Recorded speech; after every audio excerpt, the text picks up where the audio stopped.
Hello, everyone, and welcome on in. I am your storyteller, D&D Jordan Lee, and we are back for another episode of Ampistrano. So excited to be here. It's been a minute. Today is going to be episode 9, A Night Out. So, before we get started and get into the shenanigans that are going to be most likely happening, since it has been a second, let's go around real quick and say who we are and who we'll be playing today.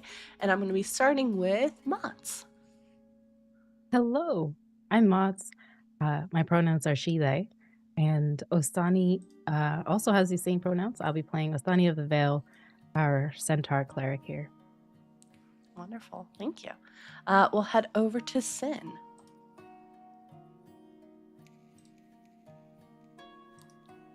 There we are. Hi, my name is Sin Ziek. That is how you pronounce the full government name, but Sin for short will do. Today, I am being Rory, your resident blacksmith in the body of Blackstone. And as far as what I do out here, player, producer, narrative writer, as far as relevance to this whole thing is concerned. And also just here for shenanigans and a fun time with an unruly mouse. Yep, that's true. And last but certainly not least, we will head over to Fair. Hi, I'm Farron. I will be playing at Deodora Shadesun, your Battlemaster fighter. Our pronouns are she, her. Awesome. Thank you so much, everyone. If you would like to help support us and what we are doing here, please go and check us out on Patreon and YouTube. That is where all of our latest episodes, as well as sneak peeks, will be posted. YouTube episodes get posted on Tuesdays and Thursdays. So if you want to catch up on this new season, everything is right now up on YouTube. As a heads up, we do have a couple of content warnings in place for today, just to keep in mind. Ampistrano may contain intense themes and descriptions, including but not limited to death, darkness, heightened levels of stress, descriptions of injured and slain individuals, ghosts, spirits, monstrous creatures, hallucinations, visions, possession, existential crises, complex and complicated relationships, missing and kidnapped people, grief, regret, and romance. Please stay safe as you travel beyond the veil and prioritize your well-being. So, last time, it was a shift we faced off as Deodora found herself out of her death fighting the unknown. Her brother Indigo's shadow appeared, warning her to get out before giving chase. Deodora, Rory, and Ostani made their way back to the Crooked Chimney Tavern. After some shenanigans to get into the room, they discovered an attempt had been made to corrupt the Shiftweave armor that Deodora held. The three adventurers stealthily headed to the inn at Lilon to rest and plan, and that is where we're going to pick up today. I totally forgot about Ostani trying to sneak through the inn. Where's the balcony? Just with just bells and like horseshoes. But before we get in, let's Hold on for a moment. Did you say horseshoes? She's a centaur. Yeah, she's a Heels, centaur. for sure. But like, I'm now having to think about that for like clothing because I had not considered horseshoes. I have to think about this. And they Oh, I definitely meant meant horseshoes before like the they ones went that... to the commander's room. Mm-hmm. So I definitely meant horseshoes like the ones that go on the bottom of the hood. That's what I took. No. There's horseshoes, and then I found centaur heels with like little bells and stuff. Oh my made on like art. God. People, and I have a whole Pinterest board on what Ostani would wear, and they for sure wore that for this important meeting. Oh, that's it. Ostani's just wearing fucking centaur Louboutins. They are. Stilettos, pumps in the club. We love it. But let us journey beyond the veil of Ampistrano.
Welcome back, everybody.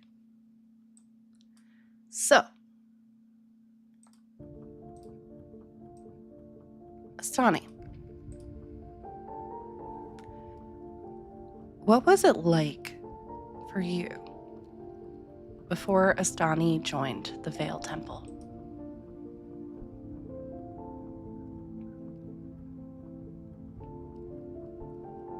Like a misstitch in a knitted fabric, kind of missing being part of something or held together by this structure or community or code.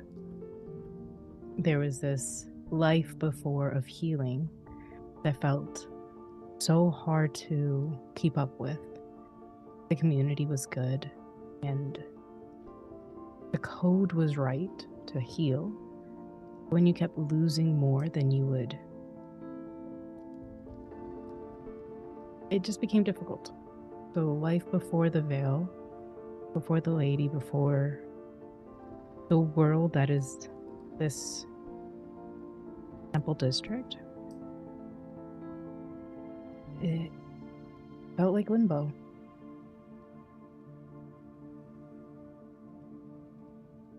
I like to think that what comes to mind too is all of this maybe is going through Astani's mind as they're kind of reflecting on the day and what has turned into a very interesting evening so far.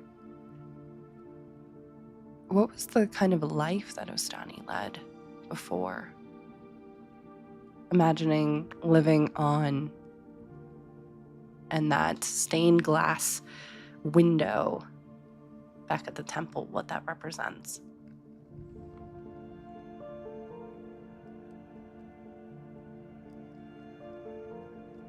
They held a place of importance, but it was not leadership. It was all the responsibility of leadership without the notice and status, where they were needed in every day in a smaller community, with groups of centaurs, family, other people just who weren't close to. They were the groups in this world who didn't get the benefits and privileges that a lot of the people higher up did. And so a healer, one who could be on the clock all the time, was rare. And with the limited amount of information that Ostani knew, they worked really hard so that the only way you know if they're there if something went wrong. That's it. Everything else they held so strictly and tightly. So when they're living in this community, people who came by who are healthy and well, life was pleasant and peaceful. If they were gone for a week, you would know. Oh no, your camera. And would you say that Astani has been one who has always been alone? And I mean that in two different ways. Alone in terms of not only their work ethic and having to just rely on themselves when it comes to being professional, whether it is being a cleric or being responsible to holding a place in the home. What was Ostani's home like? I know you're battling your camera too. I'm sorry. Yeah. I don't know what it's gonna do next. I think with Ostani, they grew up in a communalistic world, so they don't note it as like alone because everything they do is for the family. But alone is a good word. I think they have an older sibling who was born like a good amount of years ahead that they were alone in their upbringing, and then they have a younger sibling who was born a little too late, so that by the time that they were an adult, it was just like everyone was an island in a group of islands.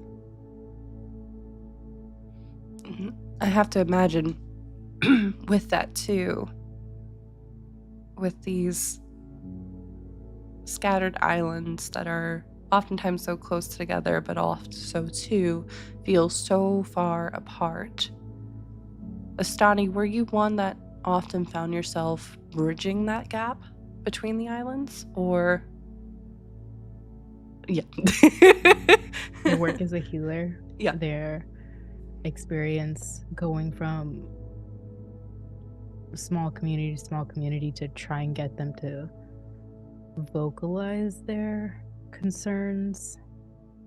They were that connection, that constant connection.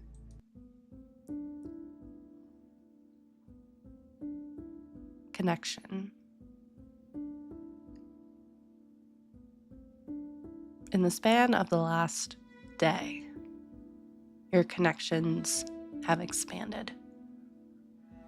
Even more so, as 2 new islands, so to speak, have now entered into your current.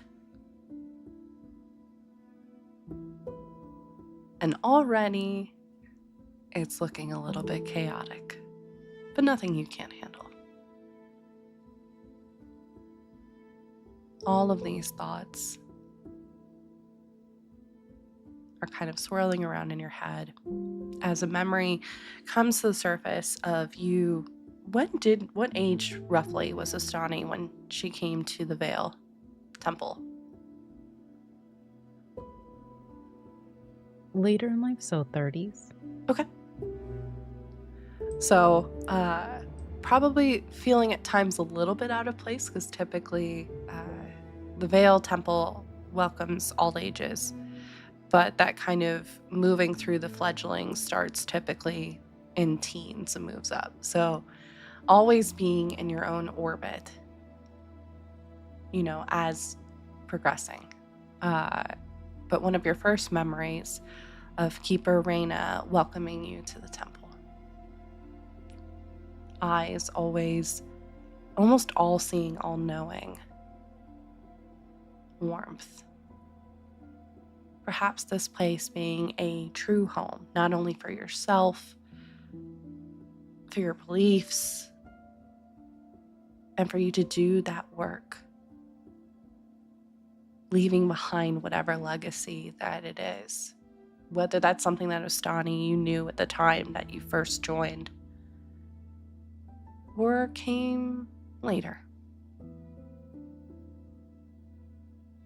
You find yourself looking at the flames in the fireplace as we find ourselves back in the inn at Leilon. There's a popping noise as at this point the flames have largely eaten away at the wood, which is blackened and charred, silhouetted in the fireplace by outlines of reds, oranges, and yellows, the embers clinging to light, veins of warmth and life, persisting. The small haven you have managed to cut out at the inn at Leilon is warm. In this moment, Sparky, Corbin, and Sokali are passed out, snuggled up together, asleep, on a rug of green, Sparky's ears twitching every so often as another popping noise sputters from the fireplace. As we now see the 3 of you, and the night is yours.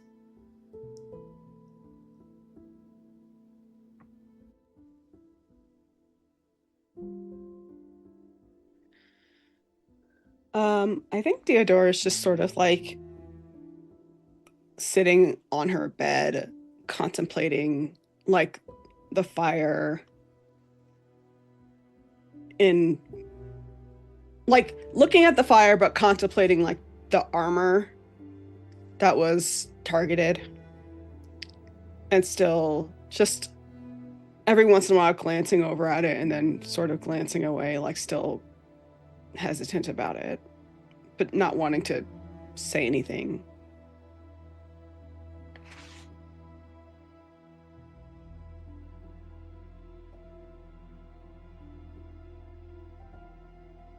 think Rory would be looking around at their surroundings and then settling in for what they feel is maybe a somewhat overdue conversation.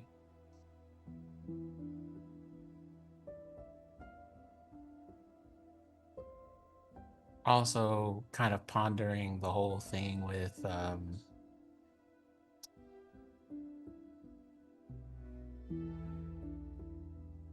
this new knowledge that they have of some of the things that Black Zone has gotten into in their time. Being like, who are these people and why would they talk to you about this, like, kind of what seems to be some kind of underground thing? I built you to learn and grow and evolve, but what made you have to learn how to do that? I guess, this is part of what I get for developing you with a more flexible and adaptable and I suppose kinder personality. At least it didn't get you hurt in some significant way. So that's good.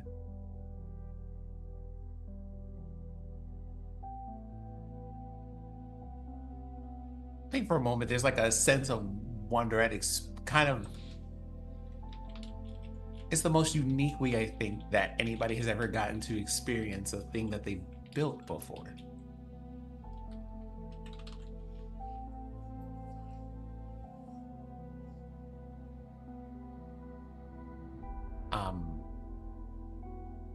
And then they pick a spot, sit still, focus on the arcane as they're used to do, and they use a familiar spell to summon Corbin. He's already there. He's passed out asleep in front of the fireplace with Sokali and Sparky as well. Sparky being the bottom of the kind of pile. What form is he in? He's currently... Roll a d10. Okay. A d10. That is an 8. 8. You can see in the form he's currently in, he's back in his mouse form. Seems like, sorry y'all, guys, these. It seems like when he's awake, he's been projecting that penguin form. And then when he's been going to sleep, he's been shifting back into his mouse form, seeming to find more comfort with that. You would have picked up on that by now.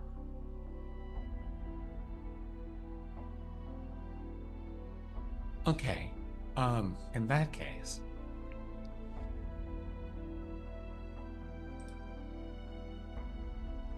is the room that we're in like all one big room? Mm-hmm. One big room, and then on one side is just dividers that kind of split up the beds a little bit to give you all a little bit of privacy, but it's much more of like, I would imagine like a hostel, more community-based space versus kind of the private rooms you all have had before. Kind of take a look at him and about to use the spell, spotting him in front of the fireplace, and goes,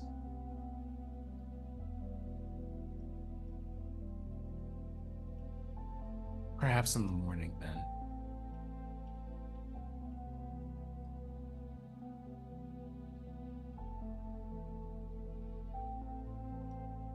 I pick a spot that just faces a window and think kind of seeing everybody doing things and maybe for a moment needing to be left to their own thoughts. Just look out of the window and drift into stasis. And you see out the window is the sky is at this point partially illuminated. The moons are out shining, but there are clouds gathering. so it looks like it might possibly rain. It's not like it's completely blocked out, but the moons are having to pierce through the two kind of larger white ones, almost like a spotlight, and then a small red dwarf. Again, kind of almost adding an ellipses in a sentence that is the sky.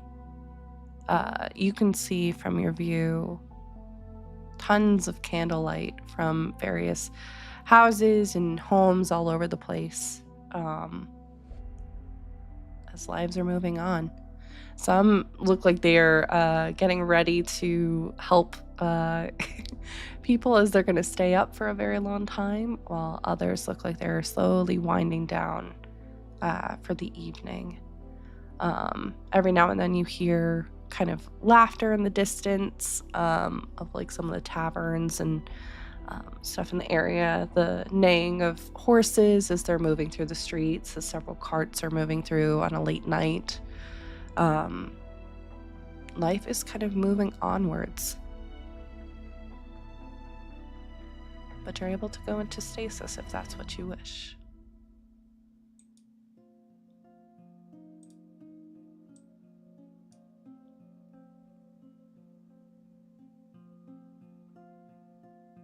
Theodora, you mentioned you were kind of eyeing that armor. Mm-hmm.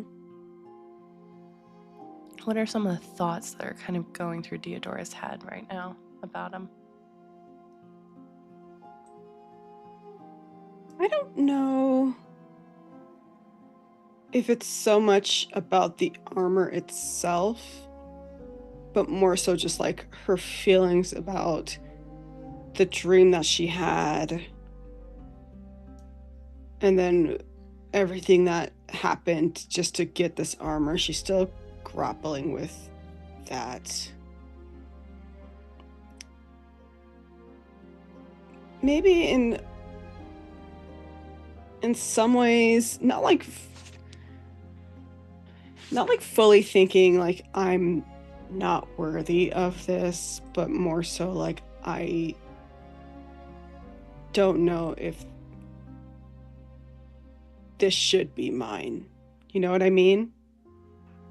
Yeah. Even though she had like that vision and it basically told her like, this is your shit, like still it's easy to hear somebody tell you that. It's harder to like start believing it yourself. And she's not really one who has like a lot of self-doubt, but in this she does have it.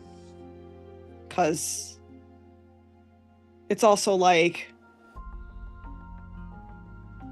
you know, coming from a community, like learning, knowing how to share, knowing that like, yes, you have things for yourself, but most things are communal.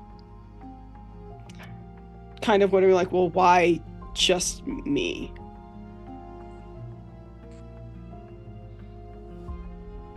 Not only that, the kind of revelations you had earlier in the evening that the shift weave is a lot more complex. Yeah. And not as innate to you as you had previously thought. And also just like, if I do wear this, if this is supposed to be mine, am I strong enough? Am I skilled enough to protect it? Because there's clearly things that want this. It's all about that balance. Mm-hmm. I think at that moment, the kind of words echo in your mind from a vision from a few days, not even a few days. It's been a day. A path is chosen and a path is walked. There's not necessarily a right or wrong way to handle this. As long as you are happy with those choices at the end of the day. And that might take some time.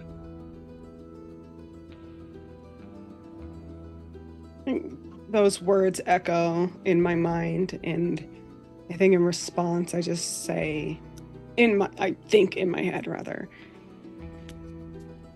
Can't go back. Can only keep going forward. I think with that, tentatively makes a decision to start wearing it. Okay.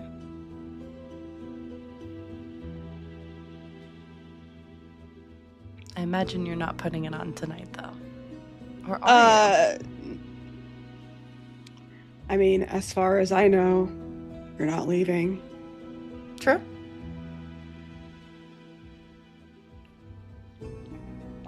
Okay. Let me know when you do.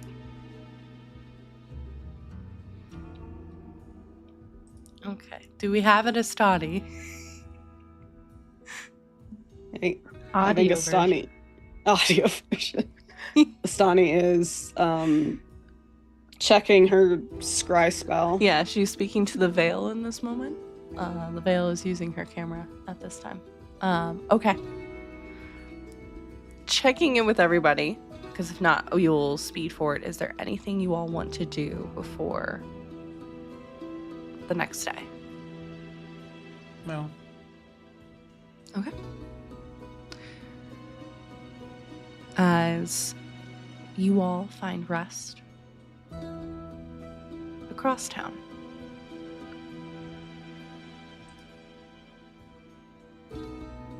we see a young man walking down a cobblestone street. At this time, kind of this rain is starting to slowly fall onto the city of Jorix. There are several lamplights that have been lit, but many more that have not, especially in this district, the Graveyard District. We see a human man with a large kind of coat, almost looking like a sailor's jacket, that he kind of is quickly bundling up further, kind of rubbing his hands together as you see hot air escaping against the cold. His boots echoing across the ground. He has brown hair that's been tied back into a low and loose ponytail, and what looks like scarring, like almost like a bear or something, scratched down the side of his face, the complete left side. His skin looks worn and weathered. He's probably in his 40s, give or take. As he continues to kind of every so now and then looking around. At that moment, he looks up and you see he's got a large purple and green eye. It's purple on one side and green on the other. And he seems to be on high alert edge as he's walking. He seems to be nearing the street near his home. On one side, there's a massive wall that separates the Graveyard District from the actual cemetery itself. As he is walking, he is passing by numerous names that have been carved into the stone over the centuries that this wall has been up. And he gets to a point just at the entrance of the actual cemetery where there's this large archway, a path going there, and the path homewards to his right. You see him pause for a second, almost like he's hearing something, looking around wistfully before kind of putting one of his hands on a curved blade that is at his side. But before he has the chance to do anything, hang on one second, I apologize.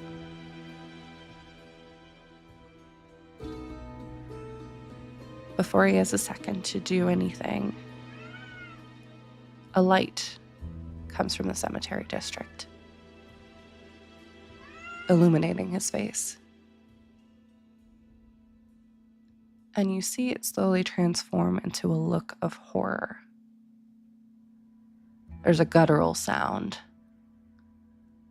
And as the camera pans towards the sky, you hear what sounds like this young man screaming.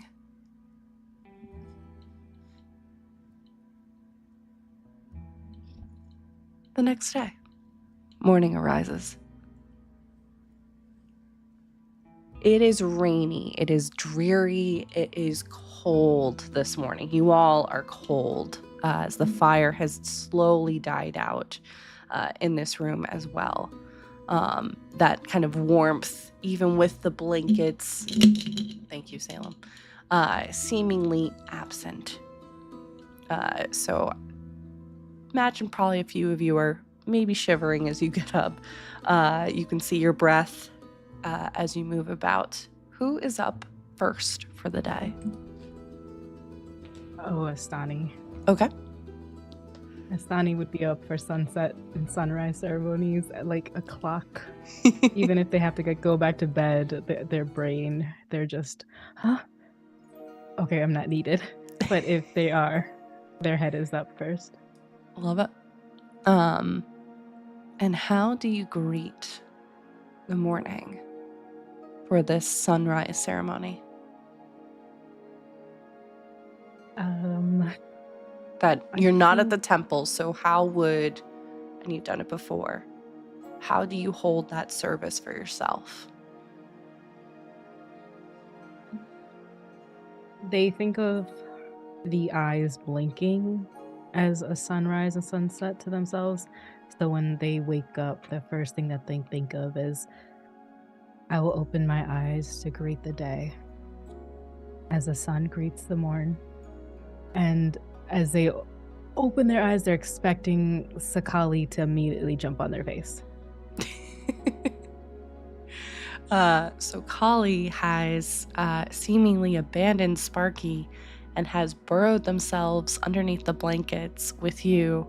And in this moment is doing the very, like, they are so warm that they don't want to move kind of thing. But they are right next to you. They are like, you can feel, so Kali kind of purring or, sorry, it's just because Salem is doing a lot right now.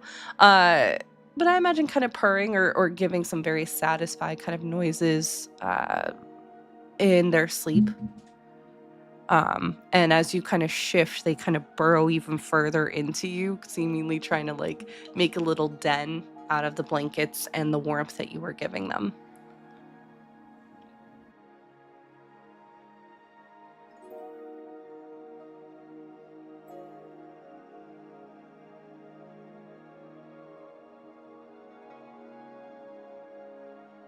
He wanted treats, so I gave him treats. Sorry, Astani would be waking up to like slowly and trying to look through those eyes that are really tired. Mm-hmm. So, before their eyes fully open, they're doing that pat around their sleeping area, like where they are. Pat, pat, pat. Oh, there's the lump. That's a familiar one. And just a little poke to hear like a combination of a woof or a purr or like a meow. Yep. Just be like, what? Oh, I know this one. You hear a little, like, as they kind of do the thing where they flip onto their backs and their paws go up in the air, looking like a perfect curlicue circled in on themselves. They're currently right by where your stomach is at. All right, I won't move. But I have to see who else is up. Yeah.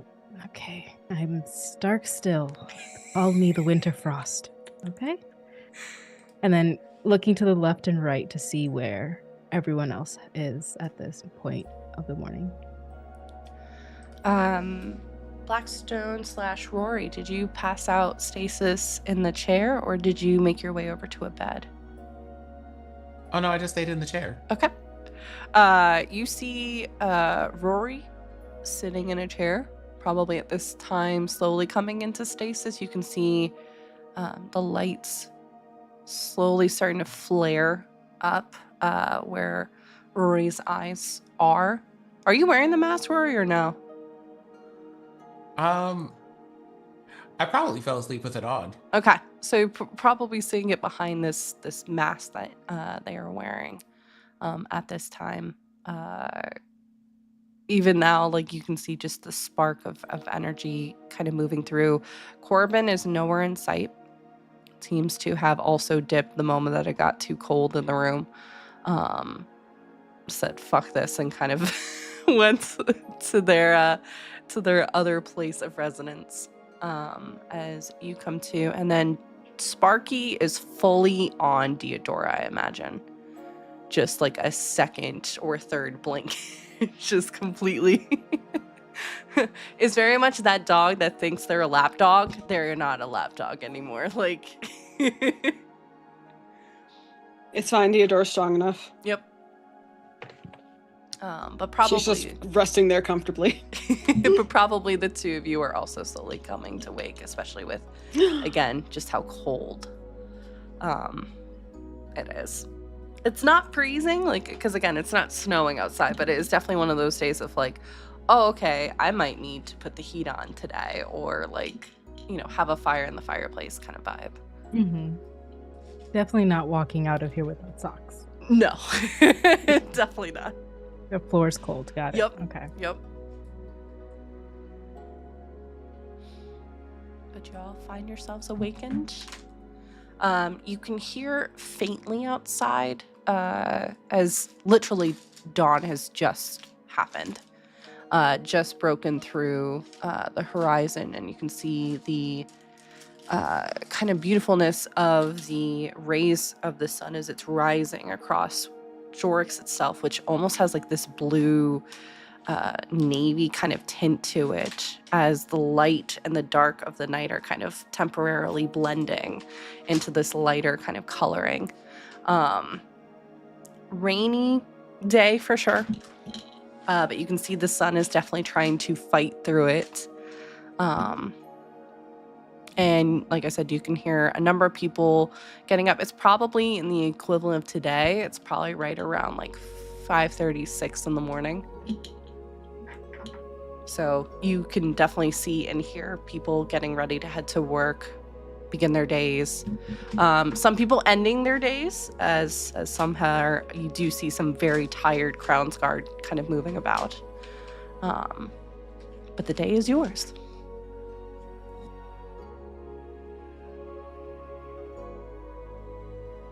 Oh, all right, Lump, come. I gotta do this. 1, 2, and then shifts Sakali over and gets out of bed, and they do that head, like mane to tail, complete shake of.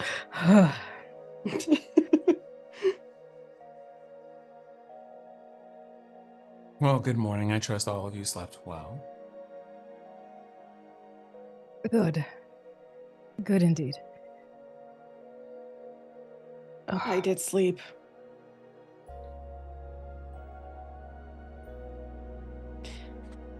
Should we start our investigation?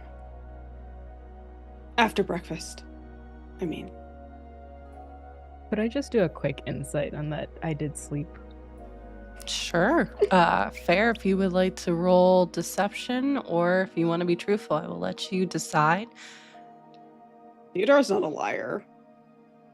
Listen. Like Deodora, like I feel like Deodora is the kind of person who's just like, I slept. It's kind of like, yeah, we know exactly what that means. I closed my eyes and watched the backs of my eyelids for 8 hours. Like,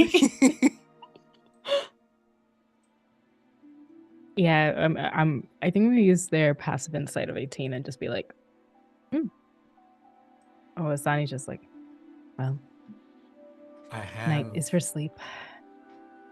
After a bit of thinking, I have at least one thing I would like to do before we go to breakfast. So if you don't mind, I'm just going to step to the other side of this contraption over here, this divider thing, and go and tend to that ever so briefly. And then breakfast, I suppose.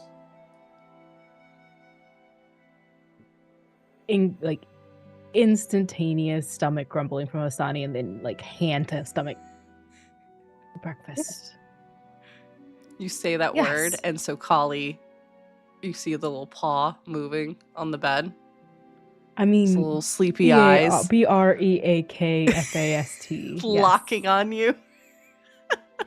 Theodora just like you said a word that she understands, and then you spell something, and she just looks at you like, I cannot spell Are you casting? things Are that you some casting a people would- spell? Oh, they're just looking at you like and eyeing the lump. Just started to move. Something might be awakening if I use their name.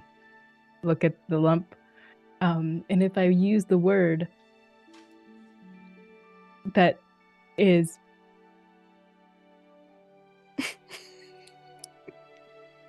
Are we concerned about disturbing your creature if we mention the word breakfast? Just You see Rory wagging of says the loudly tail. from across. Rory says loudly from across the Yeah, room. the tail is starting to wag a little bit on the bed. Hasn't I like mean- isn't fully awake. Is very much like, what's going on? not your time. You have it's in 2 hours and you know it, and starts heading towards where Rory went towards, or started. If they're like, that is where we're having breakfast and meetings, like sleeping area, activity area. Oh, so do you need Sakali to sleep for a while longer before we go? They're just on a timer, and I feel like they just know. And I hate that they know, honestly. I think it's more just that they know.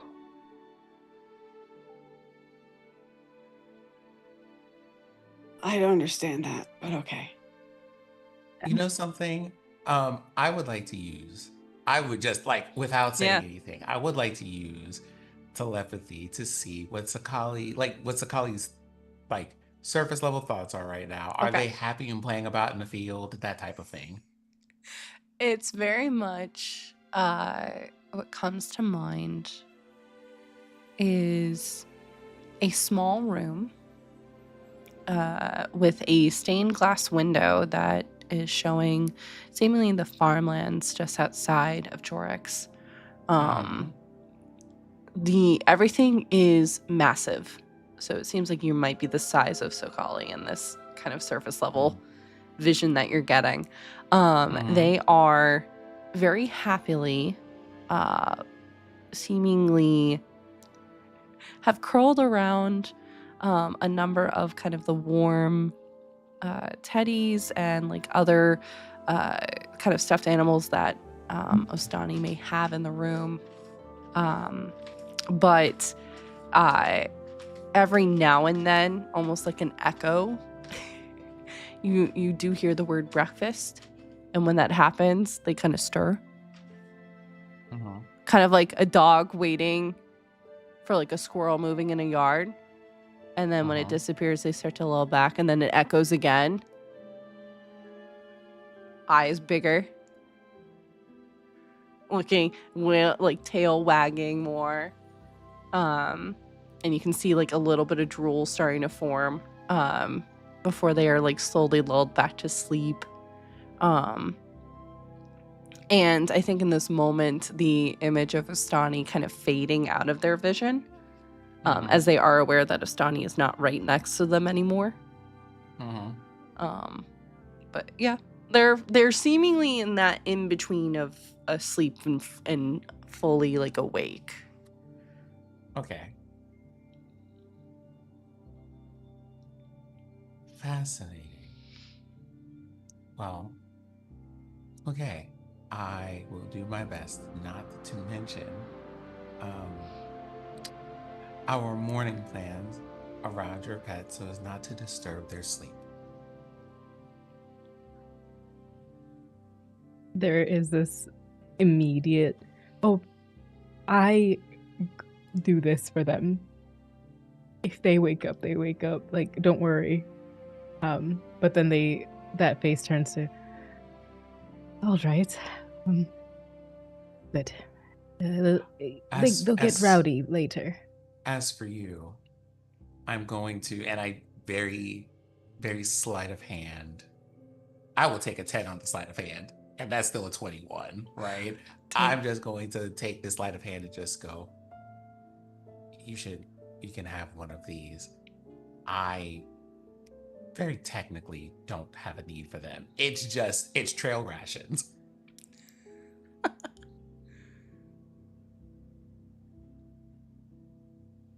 Do you think we have time for tea? No, that's not Oh, well, adventurous. we will have time, but based on what I am hearing, emanating from you, I don't know. I am very willing to take the time to go and have a tea after I do the thing I'm about to do. However, I don't know if you can wait that long. So just chew on this for the moment. And they just start peeling it back to start eating. And they're also counting like hours in their time, just being like, but there is midday lunch and then mid-afternoon. Wait, no. Then just putting that back in their head. No. I will do with 2 meals a day as we travel. I feel that we will not be traveling anywhere outside of town. I feel like that is unnecessary. This is simply a stopgap until the rest of our morning plans commence. Okay. All right. And they're just eating. They have not went outside the temple in so long, so this is a whole adventure for them, and they're just used to the temple districts. Like there's early morning breakfast, midday, then lunch, then a mid-afternoon, possible siesta rest, and then another dinner after sunset. Like there's a structure. Very college style of like dining hall. Yeah. Yeah. So they're just, all right, trail rations. Yes, I can do this. I can adapt. I've done this. I've done this before. We can do this. I am not too settled in my ways. And we'll back up. And when you return, I can wait. There is a direct message that just goes straight to Deodora. Apparently, it seems that it would wake her animal straight out of slumber if we were to mention breakfast. And Deodora gets the image of Sakali running a rampage, just like running around the world, like room in circles and having like maximum zoomies for breakfast. And that seems to be the humorous but imminent problem. Sakali and the rest of us, I'm sure, will be fine in just a few minutes. I don't understand why that's a problem. I think you get like an image of your head of like Deodora's like the her tribe and like kids just running around all over the place and like animals running around all over the place and it being like just a very happy like just like that's just the vibe. Like it's not like they're like rowdy or out of control, but it's just like people are gregarious. That's what they do. Yeah, and Deodora's is like that's how you tire them out. You let them tire themselves out. It seems our newest companion is going to learn a lot of things about, let's say, a less organized world. It differently organized.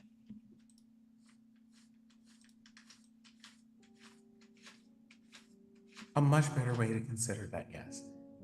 Deodora is so tempted to just like grab Sakali by the scruff and drag them out of the bed.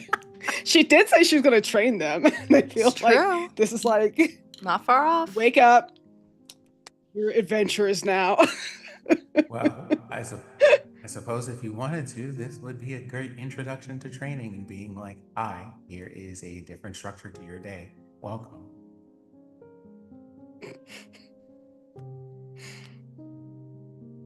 But what Asadi sees is there's like a moment that is just Rory kind of leaning a little bit on the divider, looking around. You see flickers of their eyes changing colors. And then at the end, like seconds later, a brief shrug before they turn around and walk around to the other side of the divider. Yeah. And I think if Ostani was to look at Theodora in this moment, like talking to Blackstone, you would just see like her. Oh, there goes the camera. Stani said, "I It don't was want doing to." so well. Stani said, "I don't want to." You would just see Theodora's like basically.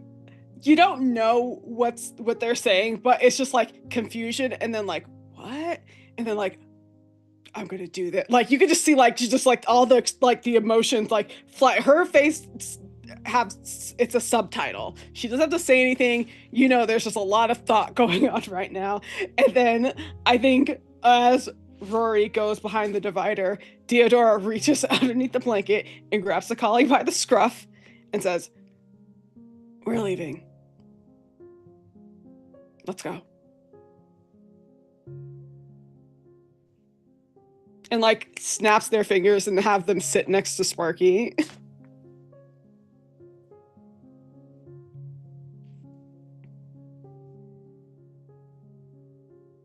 Sakali's like small, right? Like kind of. Yeah, Sakali's like a cat. Yeah, Sakali is Okay. honestly bringing you back to when Sparky was puppy size. Okay. Yeah. Very, very tiny.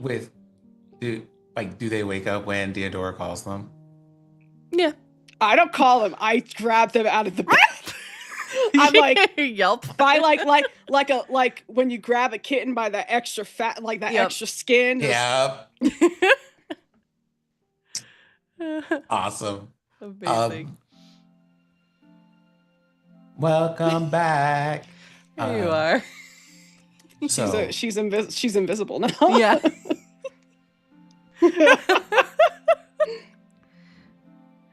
Love it. Meanwhile, on the other side of the divider, if I do not see Corbin anywhere, nope, I just kind of put my hands out and use the Find Familiar spell to will Corbin into like my hands in whatever form they're in at the time. Okay. Can you roll a d20 for me? Roll a d20. Yeah.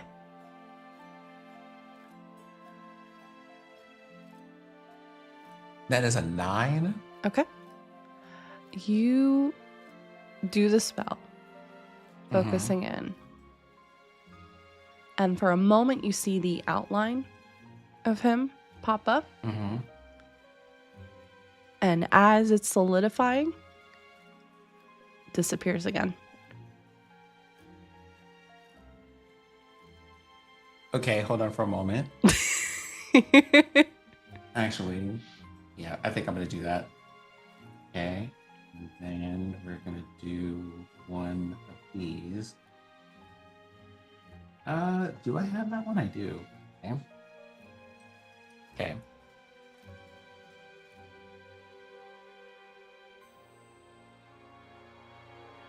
Doing math. Give me a second. You're good.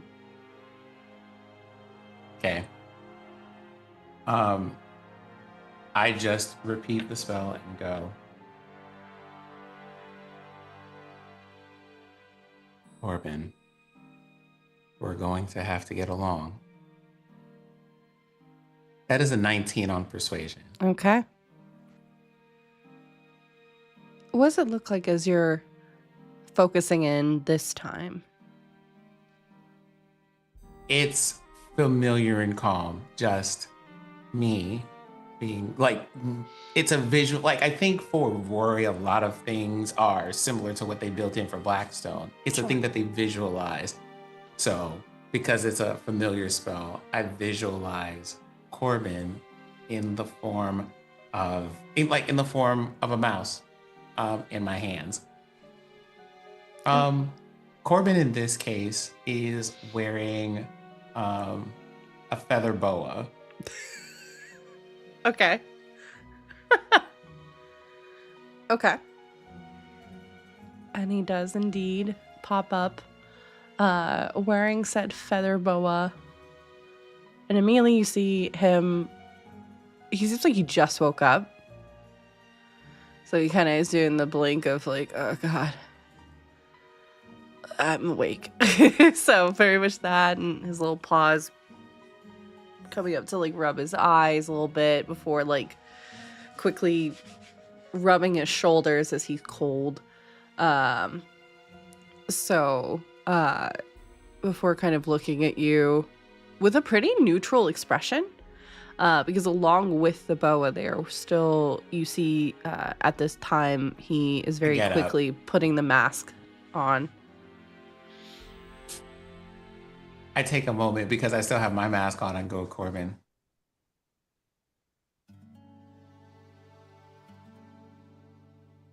I suppose in a way you do look like me, just to see what Corbin does. I think for a second you see his tail flicker. Like in a very familiar, like, happy. But then it stops as he realizes and it falls flat. Still hasn't said anything.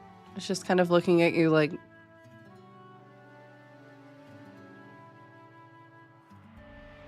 Right. Well, I suppose there's a conversation to have.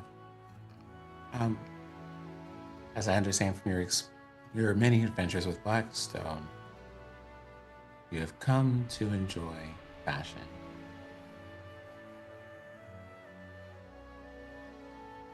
I don't know what you think about feather boas. I can't say I'm necessarily a fashion person myself either, but in case you're not aware, myself and Blackstone both live here, and I think it is important, for as long as we're together, that we find a way to better understand each other. And I think that starts with an apology. I may have been a bit too harsh the last time we spoke to each other.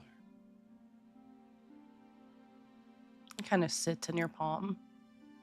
At this point, he's taken the boa off. He doesn't seem to be a big fan of the boa either. It's just kind of slowly, like, was looking at you, and then as soon as you said that, was like, okay, I'll take it off. Not wanting.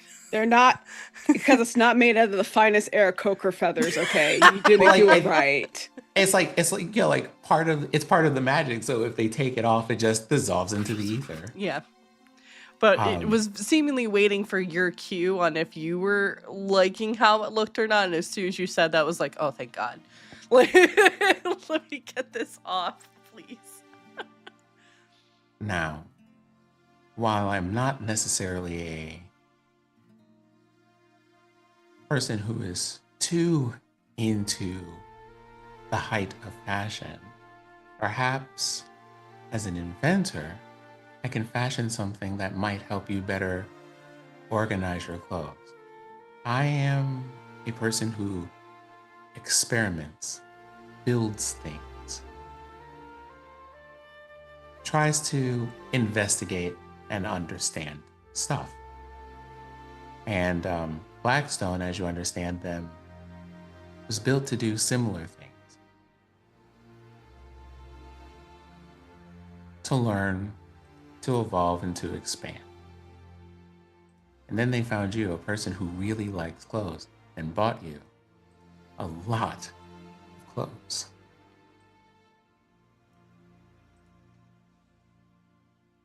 Do you like just acquiring clothes? He kind of shakes his head.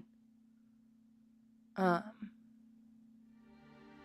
in this moment, you see kind of materializing on him the very similar outfit to what you're wearing that Blackstone had commissioned at this point weeks and weeks ago to look just like him. So in this moment, you two are looking a little twinsy. And he shakes his head no. And for an instance, you actually feel a knock at your kind of mental door. I think that opens easily. I think Corbin's presence is familiar to me. And kind of quietly comes into your waiting room to talk. And you see he's having a hard time putting to words, as a lot of these are concepts that go far beyond the mind of a mouse.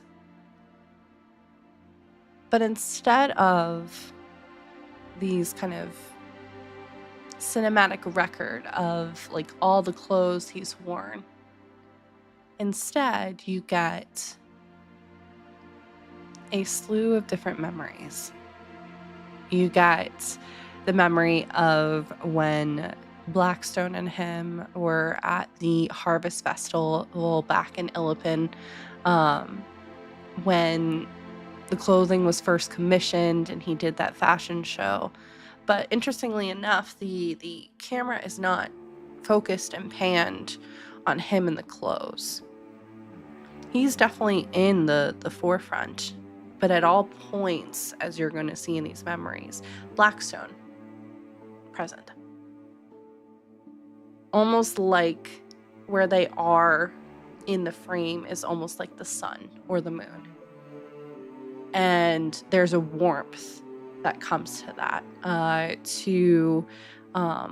few weeks before all of these adventures and the wildness started, with Blackstone mending some clothes together, as they didn't have as much money, and trying to make new what was once old and wrecked, a smock and apron, so that way Corbin could help clean up around in your room, to, you know, the two of you, and by you, it's Blackstone and Corbin, you know, pretending to have these little fights or playtime in the room as he's running around, and this one, memory's much harder to kind of see as it's more faded out around it, but you get more of the sensations of being in some kind of dark place but warm and movement, like you're being shifted around, and a light coming through as seemingly a lid is removed, and your face, whether masked or maskless, being the very first thing that they see.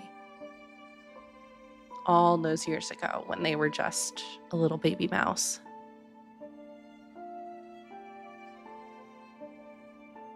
From that, with your passive insight, it doesn't seem like they were necessarily focused in on the clothes, but the time with Blackstone. The hearing each other out, oftentimes picking on each other too, but there was a mutual trust and respect, and the clothes became something the two of you bonded over. And then you see that the memories shift to the last few days, if not couple weeks, and especially what happened with the familiar ceremony. And the image comes in mind of him reaching out almost for like a handshake, and you denying that. And it not just being a simple denial of a handshake, it's a denial of him. So you can see it's very confusing as he's in the middle, and now there's Rory and there's Blackstone, and he's very confused about what's going on because he doesn't know. So you see there's definitely a lot of weariness, a lot of on guard, and that's why in this moment he feels safest in his mouse form and safest in the form that he knows, and it's not even his own, but it's Blackstone's.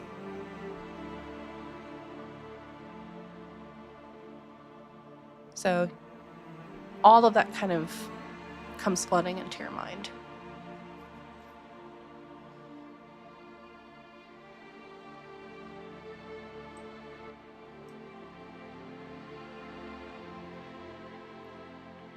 I take a moment to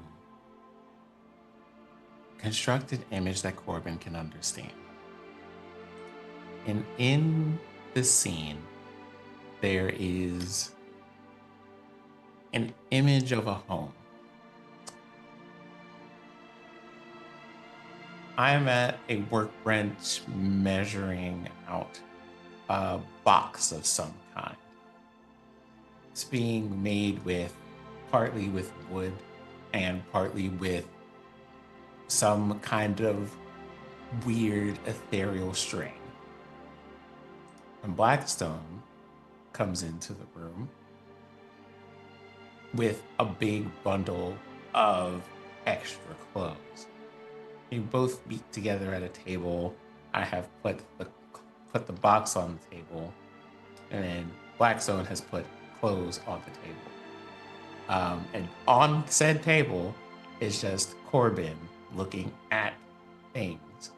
There is a warmth in the scene of Blackstone having brought clothes that Corbin has said that they like. I have built things to hold the clothing in. Mhm. The idea is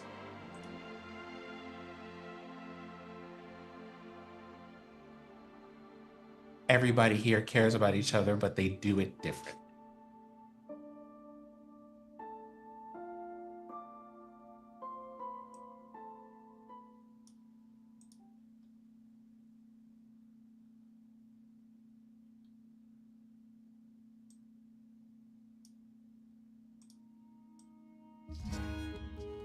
And then kind of look at Corbin and go, so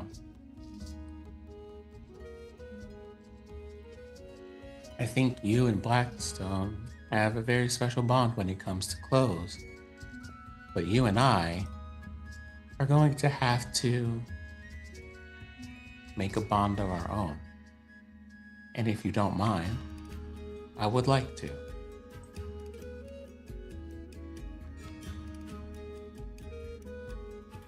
I think in that moment, he kind of moves his head side to side, kind of looking you over, pauses for a second, and then tiny little voice, even for him, comes out saying, "What's an apology?"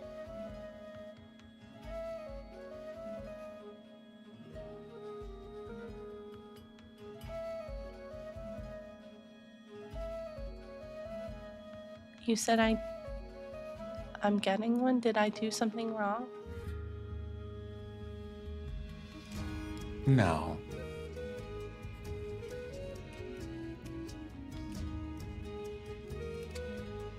We apologize for, well, many different reasons. But if we mean it, we do so because we have done something that may have affected someone that we care about in a way that is not good. And immediately after, or as soon as we can, we act differently so that we don't repeat that action. And in my case, I am apologizing to you because I didn't try to understand you. Hang on 1 second. Okay. Hang on 1 second, y'all.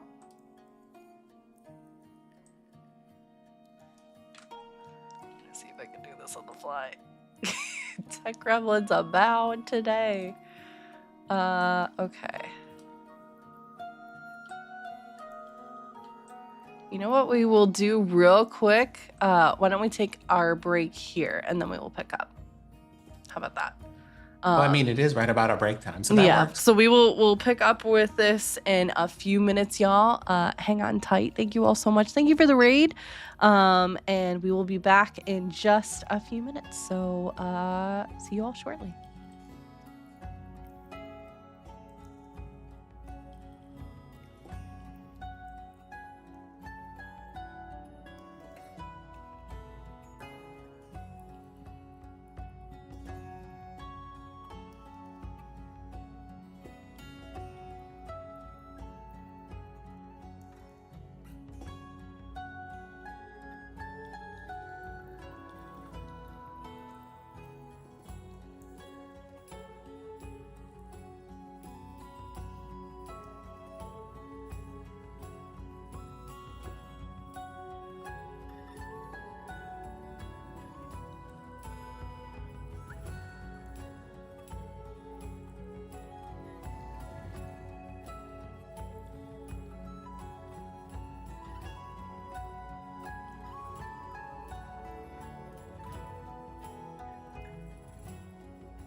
Hello, everyone, and thank you so much for your patience while we were handling some tech gremlins. Listen, it's not a good show unless there's a little bit of a tech gremlin happening. So we are going to get back into it. As this time, the group is just starting their day, trying to figure out what they want to do. Deodora, I believe, is doing some training with Sokali in this moment as Ostani is kind of slowly waking up. And in this moment, as we are picking up, Corbin and Rory and Blackstone are having kind of a meeting of the minds as a new understanding is happening, as well as Rory gave an apology to Corbin, who did not know what an apology was. And that is where we're going to pick up, as I believe, Sin, you had mentioned you were showing a number of different visions of you working at your desk, and otherwise when we had to cut. So we will pick up there if you are okay with that. That's fine. All right. Oh, one more thing, Corbin. You should know. Blackstone is working, as it were, but he isn't gone. He hasn't particularly gone anywhere. He just has a lot to look into, and I imagine they will have a lot of things to do when they get back. So. Okay. Looking Is he at mad your at door- me? Oh no. I don't know if he's even capable of being angry at you. However, they lost someone very important to them. Someone very important to me too. And they are figuring out some things about how to get them back. And you see at this moment his little paw is coming up to the mask, like pondering for a second. What was it? I think I heard Sparky talk about this before. Because don't say anything, don't say shit, but he's planning something for Deodora. Isn't it customary to give a gift when friends of ours are sad or in need? For some people, yes, it is. Should we come up with a gift for him?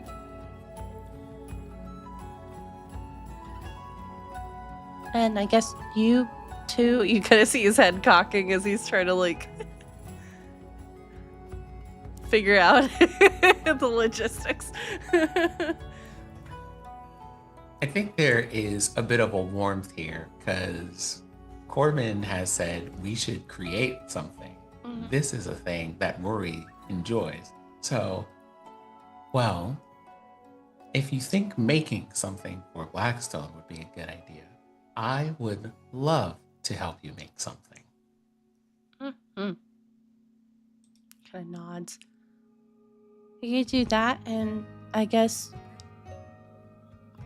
he gets up, and you see him extending a paw outwards. I'm Corbin. I extend a finger because I think my hand is too big. It's massive. And he shakes. Well, Corbin, it is nice to meet you. My name is Roradir Tave Blackstone. The Blackstone that you know is named after me. Oh, so you're like his dad? After a fashion. Fashion? You see, like, the little thought bubble of, like, clothes pops up as, again, he's trying to... This poor little mouse is trying to understand very concepts that are very much over his head. You know something, Corbin? I do like learning new things, so why don't we do this? And I use minor illusion. I will make some I will make some things for you to build things with so that you can learn something new. And sometimes you can teach me about fashion. Okay. Kind of nods.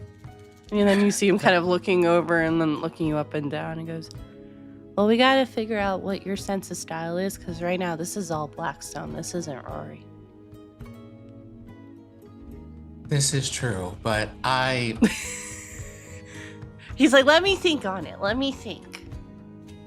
I will say it is kind of important that I do look like Blackstone sometimes, because a lot of people right now think I'm Blackstone, and that is keeping us very safe at the moment. Sure. I mean, I'm not. And he kind of looks at the discarded boa. I'm not suggesting you wear that thing. I don't even know what that is. I'm not suggesting that, but you know, I'm wearing my jacket, but and it looks like yours, but I'm wearing it with my style. And you can see that it's subtle. There is like a little bit more of an intricate design kind of woven in on it. Mm-hmm. You can have the same cloak, but just be slightly different. Because otherwise, how are we supposed to tell the two of you apart? It's very confusing. I'll see what I can do to make that less confusing. Okay. And you kind of see at that moment he like starts to take the little mask off, and he's looking very tired. He's like, I'm gonna go back to sleep now. And he severs the connection as he leaves the call, essentially. I just kind of watch him drift off into familiar space. Well, that is one less thing for Blackstone to be upset about when they return. And we join back up with the rest of the group at this time. The day is yours. I think at this point the room has warmed up a little bit because of the sun that's kind of peeking through the windows. Still a bit cold, so you'll probably have to dress warmly as you start the day. You all had mentioned you wanted to do some investigative work. So, where are you going? I can't remember his name. There was somebody who had disappeared and then come back. The only person who had disappeared and come back. Correct. Let me pull up that name on my ever-growing list of names.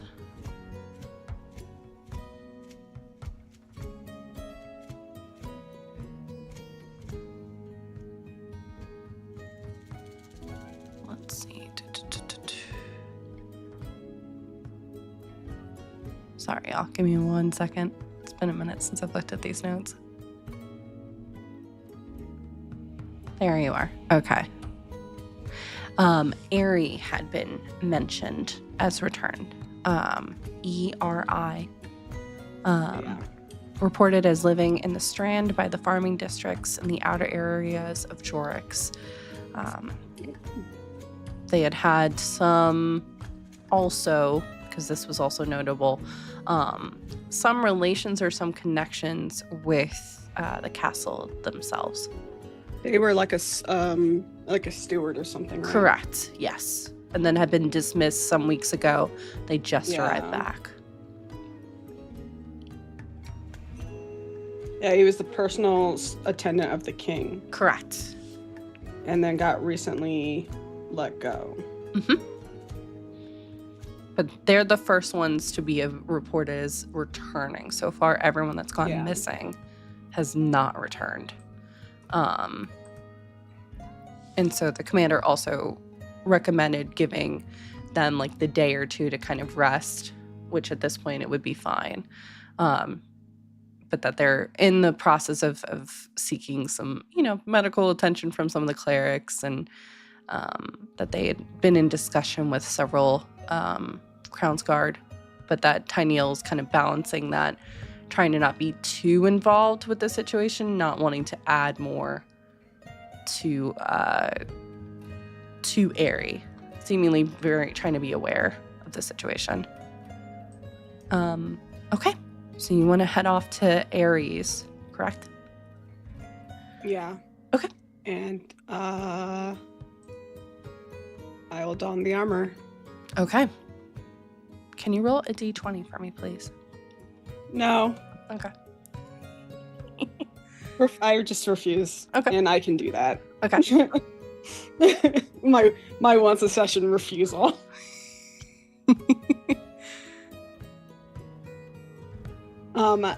Nat 20, bitch. Nice. Okay.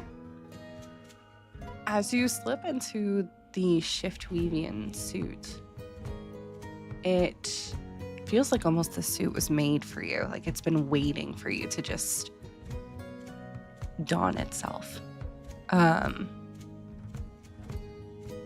Everything seems fine. You notice that as you're kind of moving, it's almost like you have a double shadow. And the rest of you can kind of notice this as Theodora, as like maybe a hand is moving. There's almost like a fraction of an echo behind, as if your shadow is extending slightly.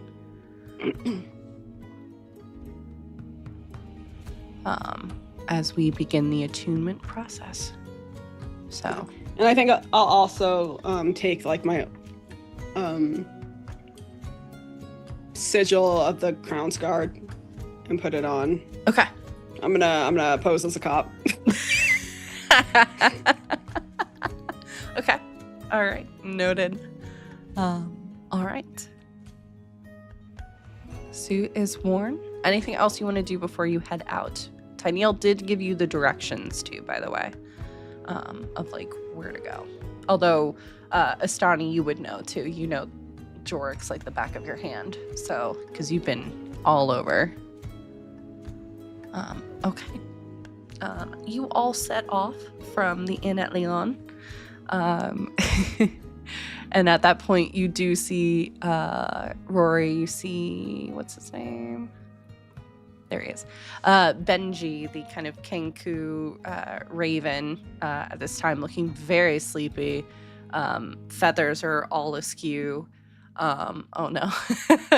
All askew as they are seemingly slowly waking up and having coffee perhaps from a small mug as they take a sip.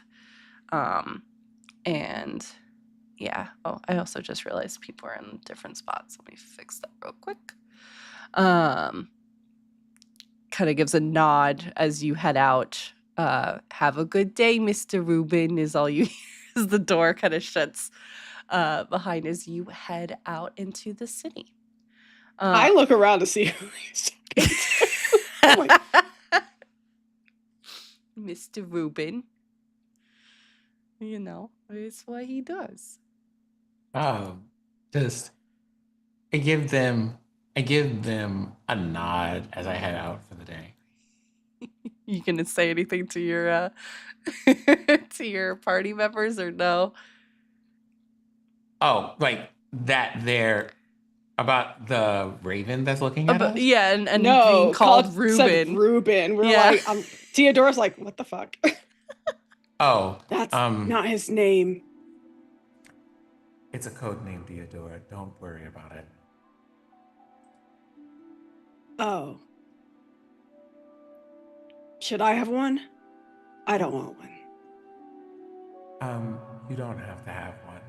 I don't think anybody here currently knows what your name is, and so we can just not tell them if you do not wish for them to know. Okay. Or you can tell them before you strike them down if they decide to irritate you today. I'll think about it.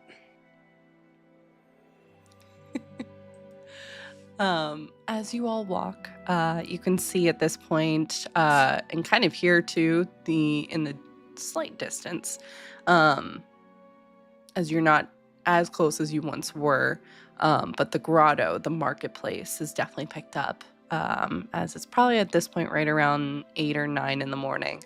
You can hear in the distance the sound of some kind of bell, possibly coming from the docks. While you don't see any ships moving in, you can imagine that they're still trying to keep business as usual as much as they can. Everyone's dressed as warmly as they can be. You're seeing kind of a menagerie of, in this moment, of different kind of clothing, but also at the same time, wealth too. You see some that are finely dressed in very fine cloaks, nicely made, whereas in other cases you see others that are more of like a patchwork cloth that have been kind of quilted together, to some that are just wearing extra like shirts and things that they've kind of pulled over and wrapped around themselves. Very, very busy as you are moving about. Who is leading the charge as you all are moving? I'm imagining Astani, but... Yeah, I would assume Astani. Okay. Astani, are you there? No, I'm here. Okay. I'm sorry, Mods. Can you roll It's a okay. D20 for me, please? I can't do that. Okay. Hey, Mercury. The 5. 5. Okay. You're having a little bit of difficulty. You didn't get maybe as much sleep as you wanted, plus waking up in a different space. Everything's just seeming a little bit louder than it should be. And even on this kind of slightly rainy day, just a little bit brighter than it's supposed to be. I think that paired with maybe the pressure that is maybe on you, from not only Keeper Reyna, but also the pressure that you tend to put upon yourself, is kind of leaving you a little bit distracted. So there are points where Astani kind of leads the group into a couple dead ends, or almost walks into a cart, as they're kind of absent-mindedly moving about. It does take you could go around here and here and... I think at some sorry, point when Astani runs into, I don't know, the third cart, I'm so I think sorry. Deodora will take the map that was given to her by Tyneal and maybe like just was like looking very at it upside down just for subtly. 1 second. Just yeah, okay. I just pluck it out of Astani's hand and then I start leading. Okay, can you roll, go ahead and roll a d20 for me, and if you would like to do investigation with that, that's totally fine. Can I do survival? Yes, survival is also fine. And I'm gonna have Sparky help me. Always, yes. That's gonna be 24. 24, okay. You quickly realize that, Astani is a little out of it, maybe not a morning person, because you were going the completely wrong way. In fact, you passed where you need to go and you were heading back to where you originally were staying at the Crooked Chimney Tavern. So I don't say anything. I don't say anything, but there is like kind of a vibe coming off of Deodora, like, what the fuck? Definitely probably adding about 45 minutes to your walk, as you're now having to double back to come through. Eventually you see that the streets themselves are starting to get a little bit more narrow, as you are continuing to walk through the kind of townhouses and even slightly like placed within mansions and stuff like that, that completely fill up the grotto and that whole district. Off to your left, you can see kind of the smaller houses that are kind of all pressed together as part of and on the outskirts of the cemetery district. Eventually, you find yourself in what is basically called the Strand. Blackstone and Astani, you would see as you're kind of going through this archway of a wall that separates the different districts, it literally reads the Strand in kind of this golden writing on the cobblestone and brick. And the change from one district to this district is pretty distinct.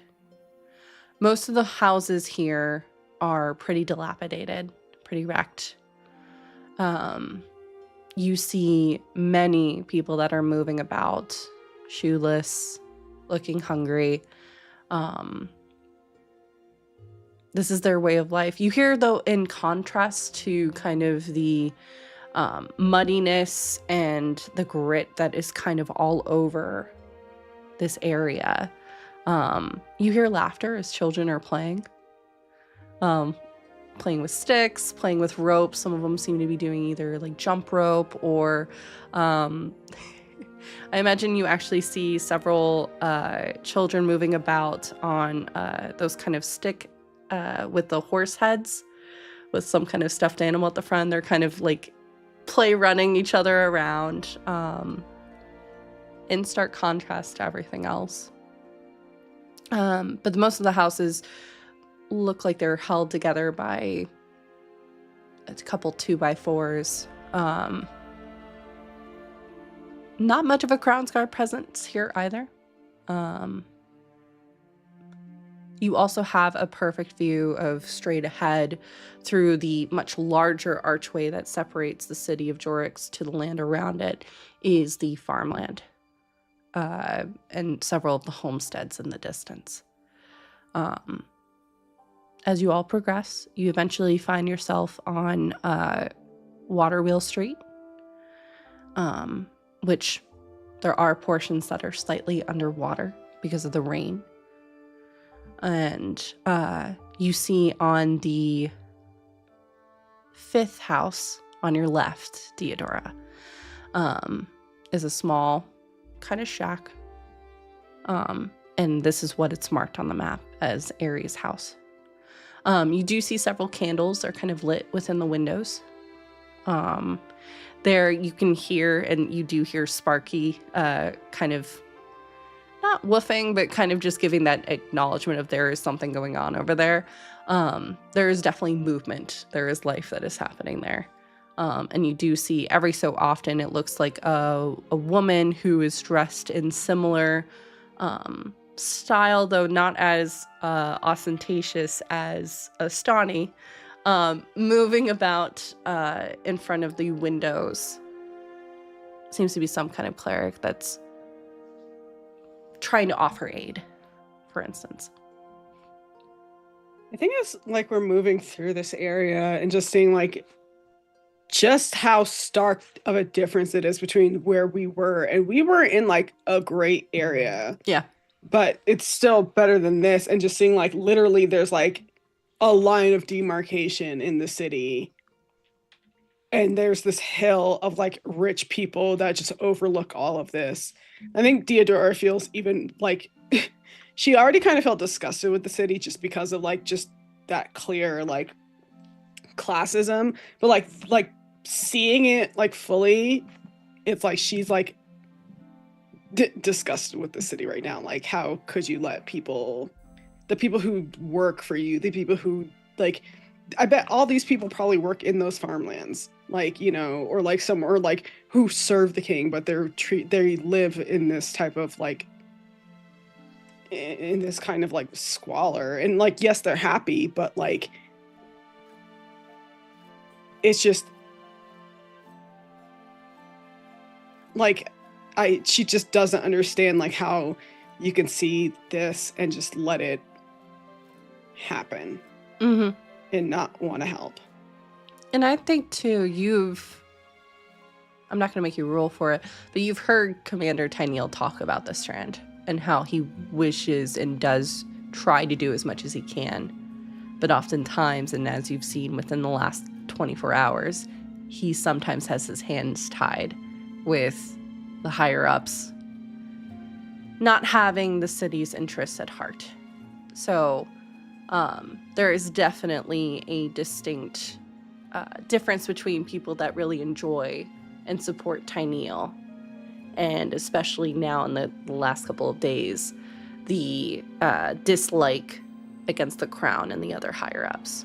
Unfortunately, though, some people bring those two together because Tyneal's not able to do more. So you do hear that as you're kind of walking to that, you know, people are talking about that pretty openly, and especially since they don't have to worry about being censored, I would say, and ramifications of that versus if they were speaking like this in the Cloud Top district, for instance, probably would send a different message. Yeah.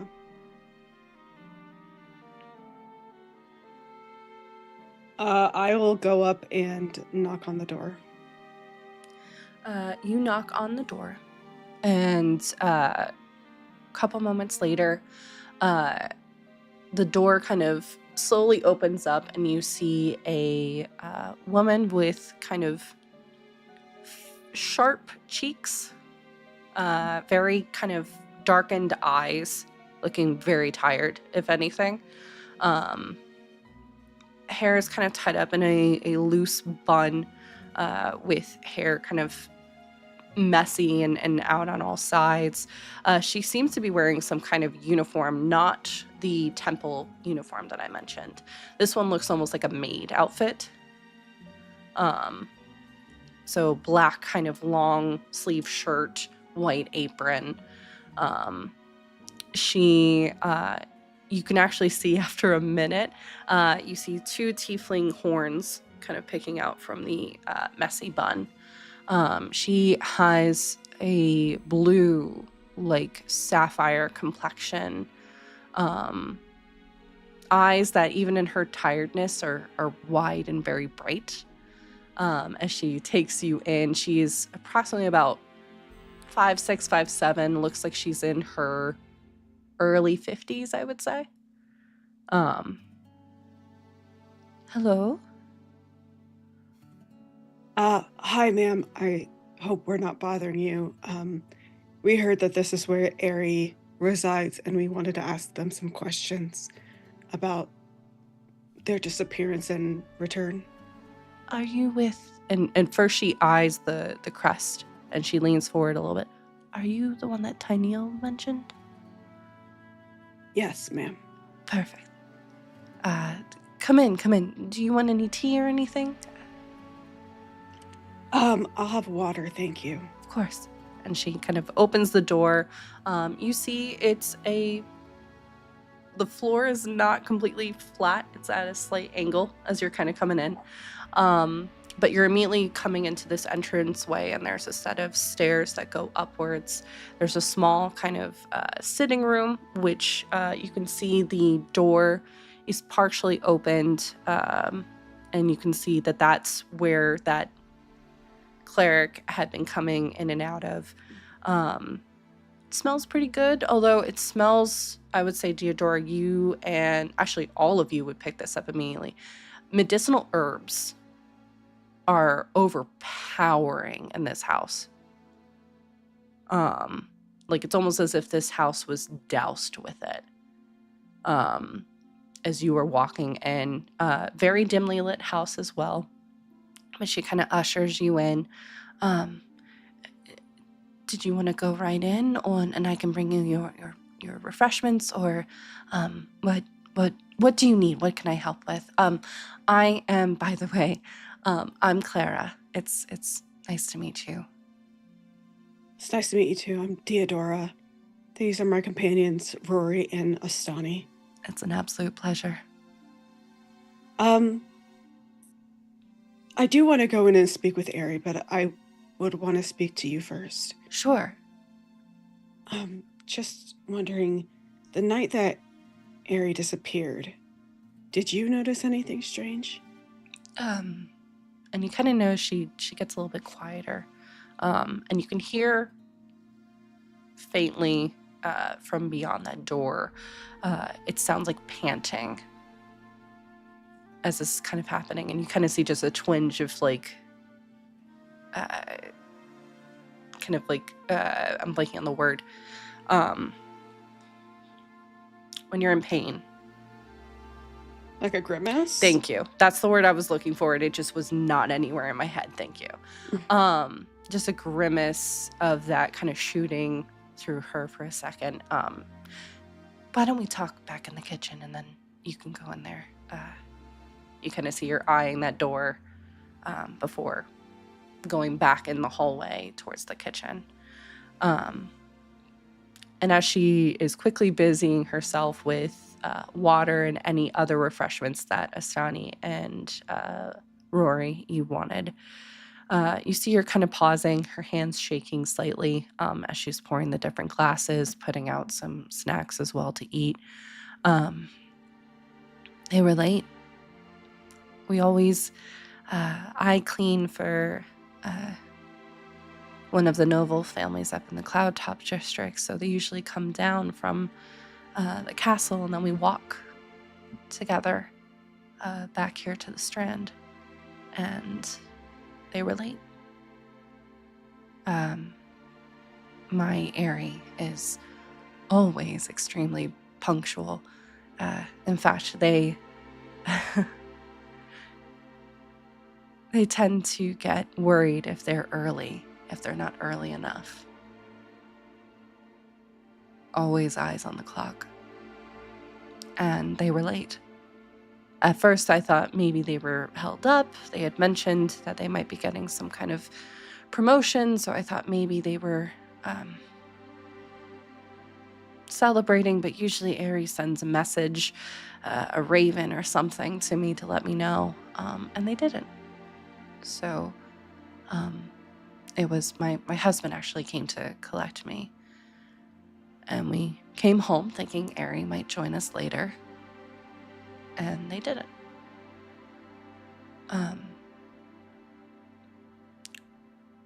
We at first tried not to be too concerned. Aerie is a bit of a firecracker and sometimes goes off. But it was the fact that no word was given that was the most terrifying. And so you kind of see her grappling for a moment and kind of eyeing out this window, which you can see does give a really good view of the city at large, but there is a cutout between the different buildings where in the distance on the ridge you can see the castle, and you see just this look of pain and anger across her face for a second. I fucking hate that. Yeah. I fucking hate that. Like, it's great imagery, but like I think Theodora sees it, and again, this looks like this like bitter taste in her mouth at that. Like, really? Yeah. I was able to speak to Lady Savinia, who's who I work for, and with her we went towards the castle to see if maybe we could get some kind of update. Maybe Aerie partied too hard in celebrating. Only Savinia and I were turned away.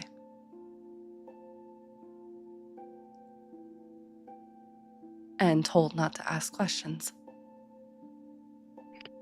Who told you not to ask questions? It was one of the Crown's guards up there, not under Tyneo. Tyneo has been incredible.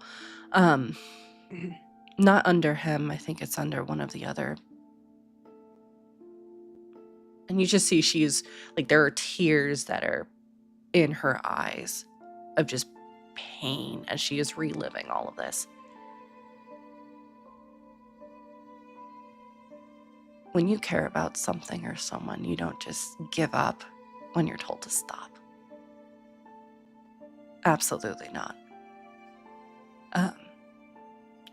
Savinia took me back to her home, and we started looking around, canvassing. Her husband works in the Grotto district as, yes, he's a noble, but he's also a lawyer and does a lot of outreach with the community.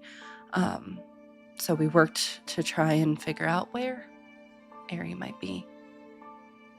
And days turned into weeks, and weeks turned into about a month. And during this time, we've been hearing about the other disappearances as well. Why my Ari came back. And you see her pause for a second.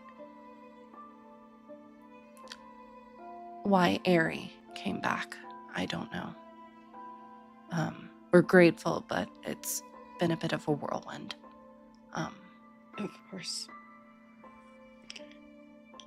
When they came back, did you notice anything strange, even in them, the way they came back, just in, like, your surroundings, anything? Ari literally appeared on our doorstep. Just out of nowhere?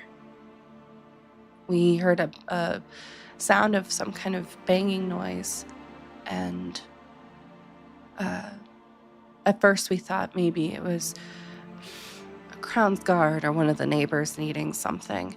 And when we went outside, we found instead that we have a small rocking chair, and at this moment, she points not at the front door, but the back door where there's a small porch.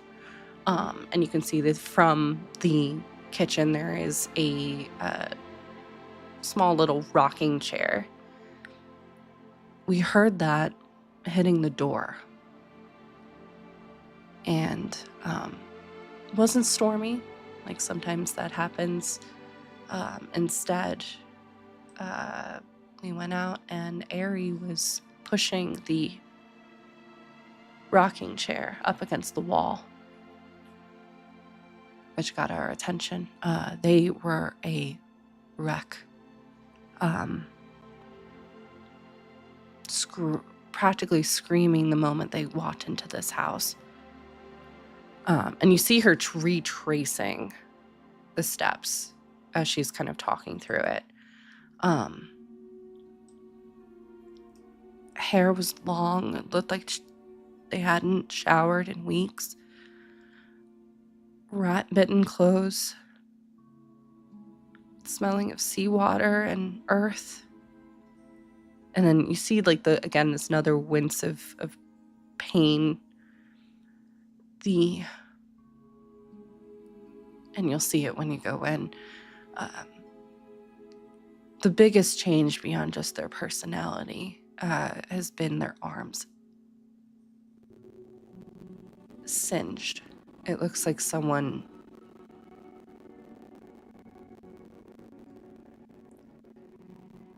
held flame over them or something. And there's these blackened markings all over them. That's been causing them the most pain. And at that moment, you hear like a grunt from the frontmost room again. We haven't been able to get too much out of them beyond that.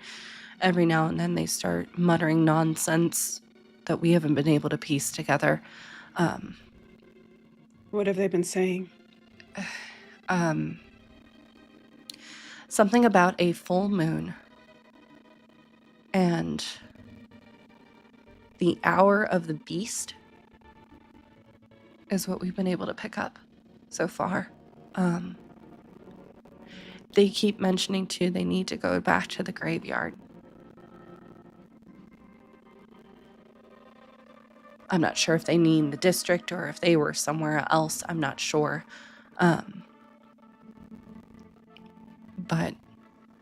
Or if, and you see you're pausing as like another thought, or if they are wishing for death with how much pain they are in right now. But nothing has been making a lot of sense with them.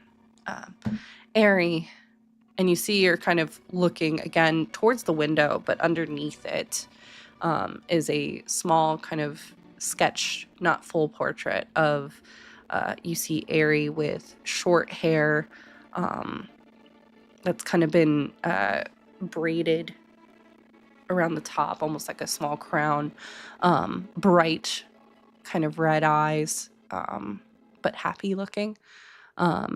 Small horns as well, kind of reminiscent of her mother. And then a human father. She's kind of standing in between the two of them. And you kind of see her tuck a piece of hair behind her head before walking over to the portrait and kind of wistfully running her hands along the portrait itself. Ari is a firecracker, as I mentioned, but one full of joy. She was the type that if she stubbed her toe, she laughed.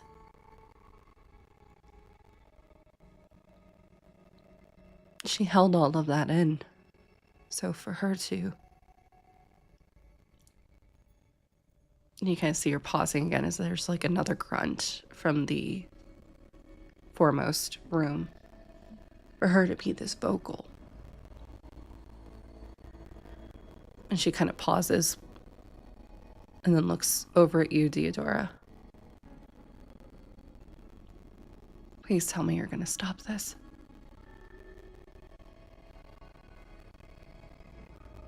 There's like no hesitation, and I think I know, even saying this, that I may be making a promise that I might not be able to keep. But I look at her and I look at the portrait and I think just about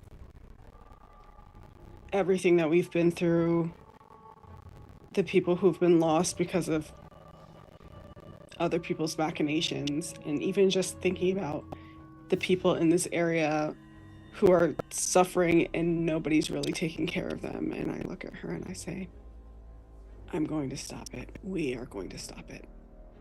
Thank you.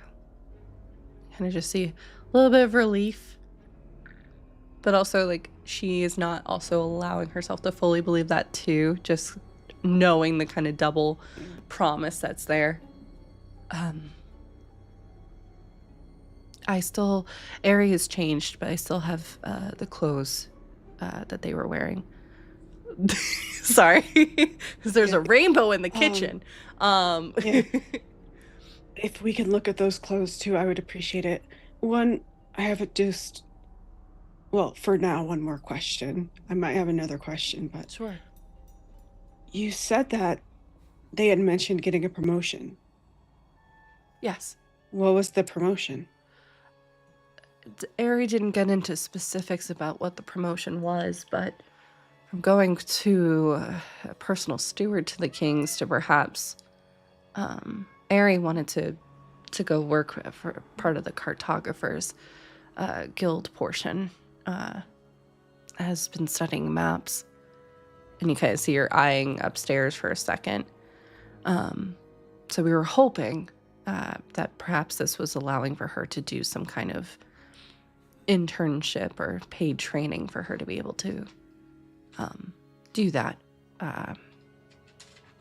She wants to see the world. And did she say who exactly told her she would be promoted? Or given an opportunity, rather? She is a bit of a...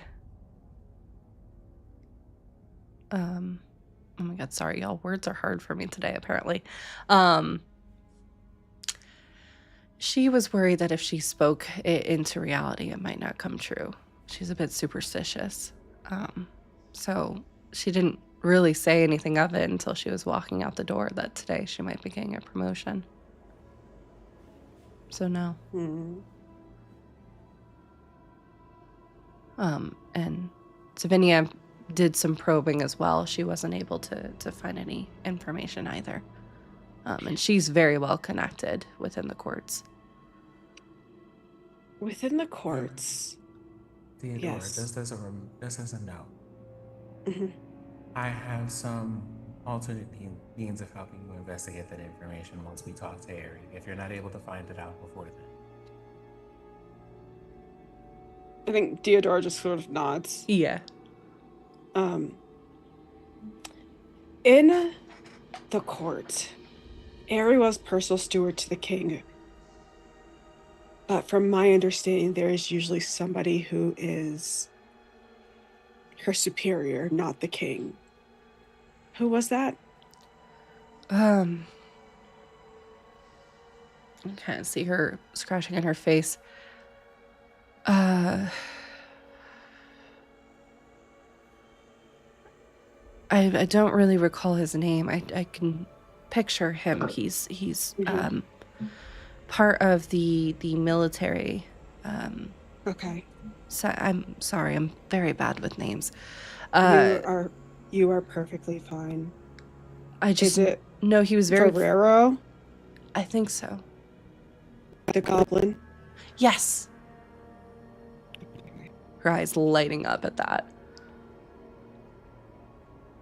Okay. So presumably, he wouldn't tell her that she was getting a promotion. That would make the most sense. He and the king, from what she had mentioned at least, were pretty close. So, I wouldn't be so surprised. He typically had to do most of the interviews for anyone that was coming from other districts up to the castle anyways, just to make sure we weren't, no spies were being hired or otherwise. Which would mean he's also presumably in charge of the crown guard. Correct.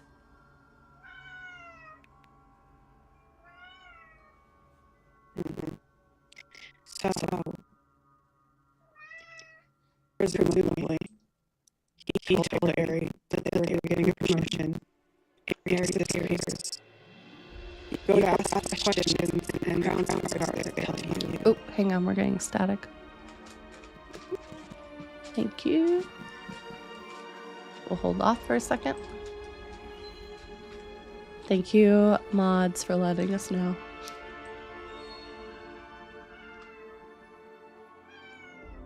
Salem, you're good.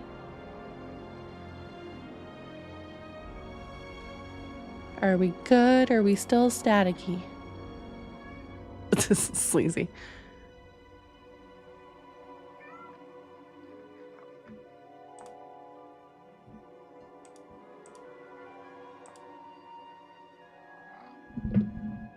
Thank you, Salem. It was only Fair have to hear. Okay, Fair, can you Oh, so sorry, talking. yeah. Is it better now? Salem, I swear, it's not your dinner time yet, Baba. Still static. Okay, so we'll hang on for a hot second.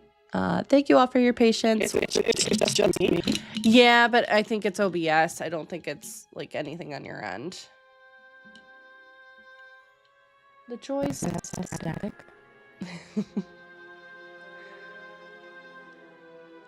Okay, let's see. Weird. Yeah. Salem. Hold again, still. Everyone having a good time? I'm in a little bit of an emergency. Oh. I can hear it from the siren.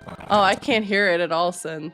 Oh, wow. I never mind. Yeah, that's what I was thinking. I was very confused. Okay, You well, get no I can't run anything. That's it. okay, I will mute Zoom for a second and see if this is what happened on Wednesday. Hang on, y'all. Salem, I swear. No, it was everybody. Salem. Well, next week we might try Discord instead of Zoom. I'm curious. We'll try some experimentation. Okay, we'll give it a couple more seconds and then we'll head back in. Thank you for your patience, everybody. Now's also a great time, if you haven't subscribed to our YouTube, to please go subscribe to our YouTube. Go do it so you can catch up on all of the shenanigans.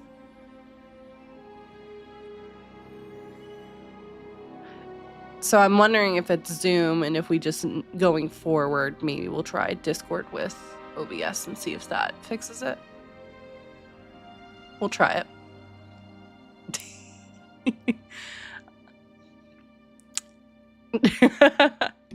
All right, I'm going to turn Zoom back on. We will test run and see if it's better now. Okay. Can one of you chat? Okay. Well, one, I don't know which one, but I'll be one for at least the time being. Okay. Are we still staticky chat? Okay, so am I causing static and havoc? That is the question on the line. Okay, Sin, you Okay. sound good. I think we're okay now. Perfect. Thank you. Okay, Let's try. let's not.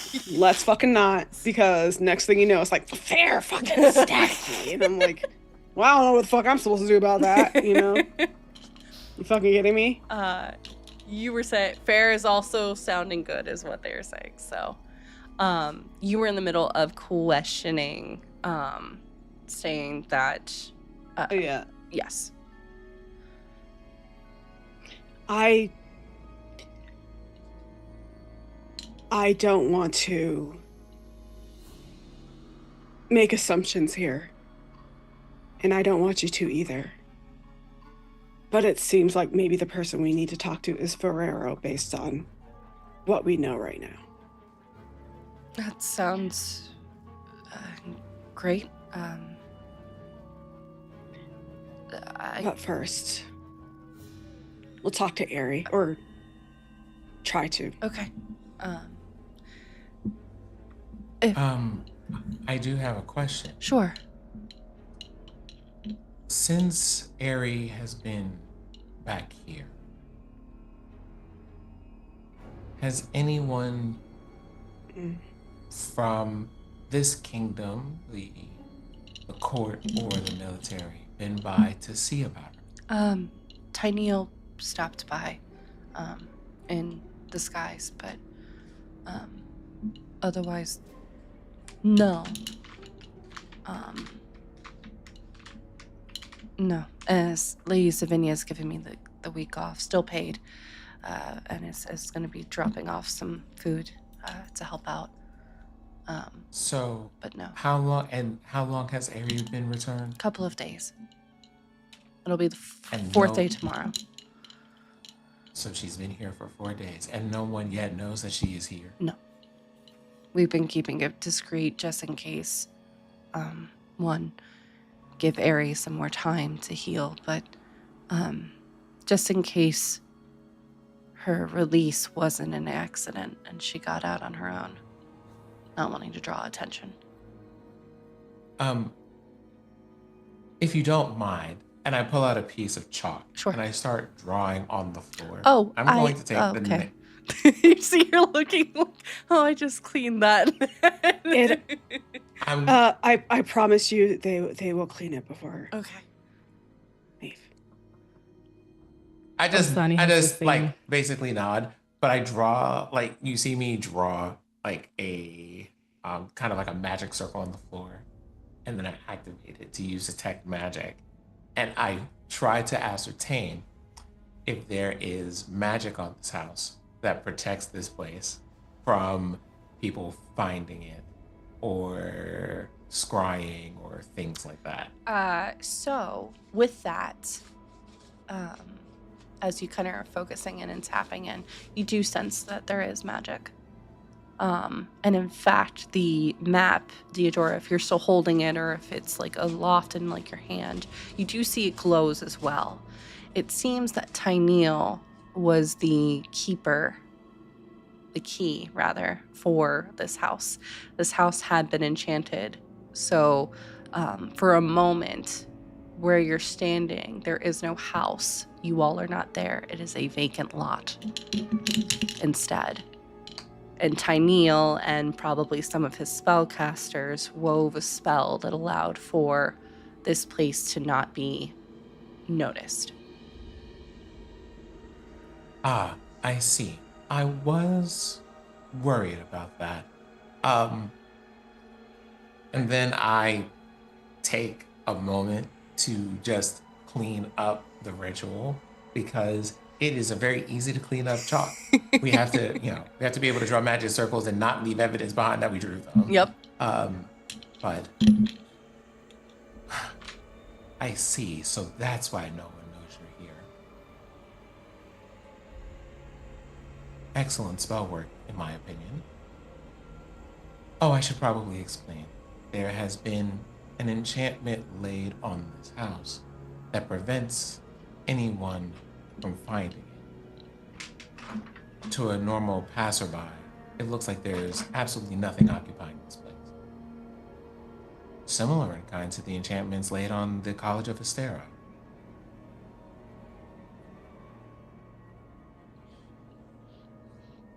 Good to know. Hopefully,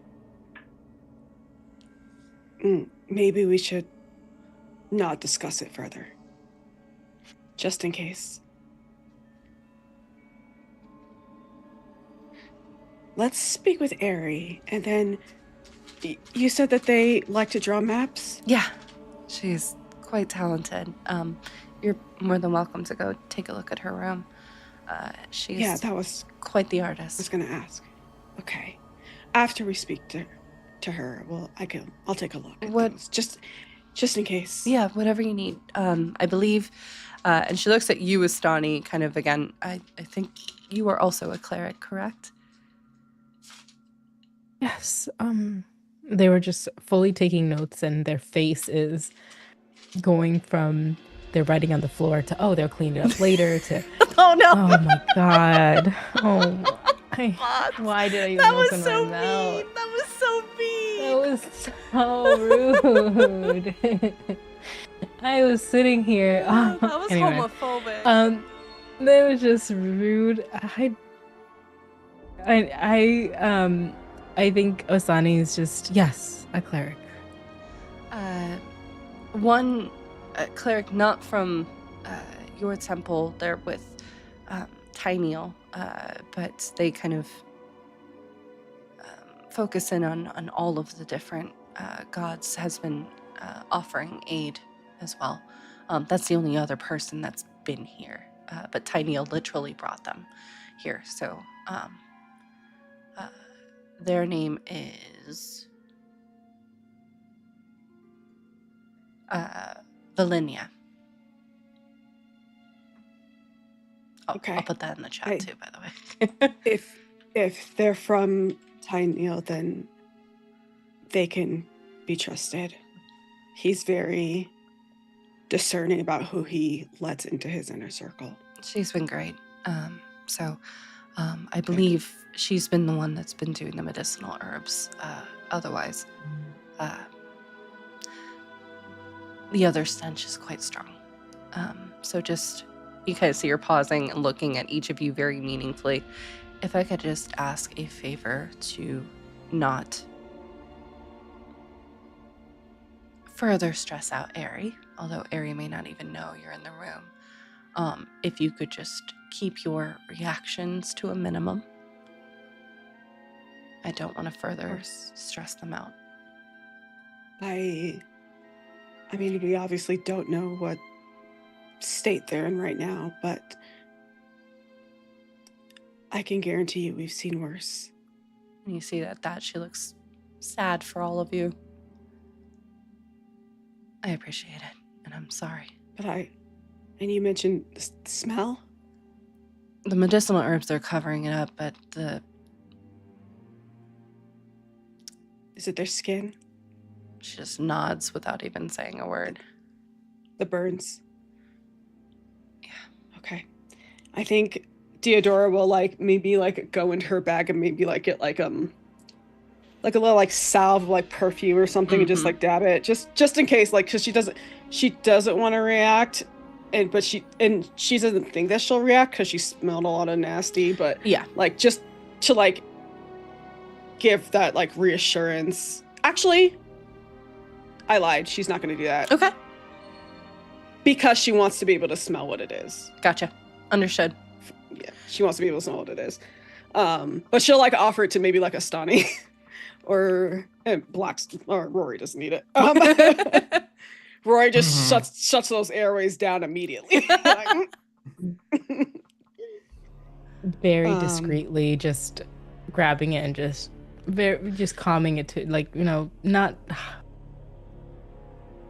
I think their not faces being real obvious about it. Yeah, we're just gonna dab. And you see she doesn't look offended by this. Like, she understands, like, you all are doing what you need to do to prepare to do that. So you don't see, like, there's not, like, how dare you after I just told you, like, there's none of that at all. I mean, there's all the herbs around for a reason. Like, that's why it smells so pungent, because they're covering up the smell. Okay, I'll let her... I'm sorry, what is her name again? The mother? Her name is Clara. Clara, right. I'll let Clara lead the way. Okay. And she takes you back. As she approaches the door opens, and you see a woman who looks... She's got white hair over top and then black underneath. Bright yellow eyes. Skin that looks like it's been cut from the night sky. You all would know this is an Aasimar. Very wide eyes. And she is, in this moment, wearing cloth very similar to Astani. But instead of having one solid color of like the veil or otherwise, instead it's an amalgamation. It seems to have base is a black, and then there are some kind of either cords or threads to represent the different temples from the temple district. Astani, you would know her vaguely. She is one that sits on the kind of board that you've met in several meetings. Very reserved, because she is supposed to be the complete balance to make sure that no temple is overpowering the other, etc. So she is very, very recluse in her actions and otherwise.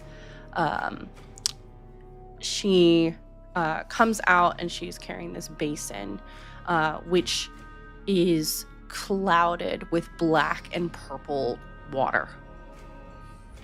Honestly, it looks like if you ever go to the beach, or like if you are in a pond or something like that, and you pull up from a bucket, sometimes how the water is very clear or the sand like is silty. The silt. Yeah, this is completely marked out. It almost looks like mud, blackened out with the purple and the black. And she and immediately that same kind of smell of medicinal herbs hits each of you. If you would like to tell what this is in terms of the liquid, you're welcome to do some kind of medicine check or survival check. I will allow.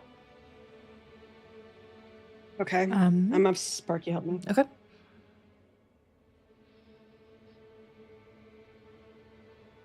I think medicinal check for me. That's gonna be a 25 survival check. Nice. Okay.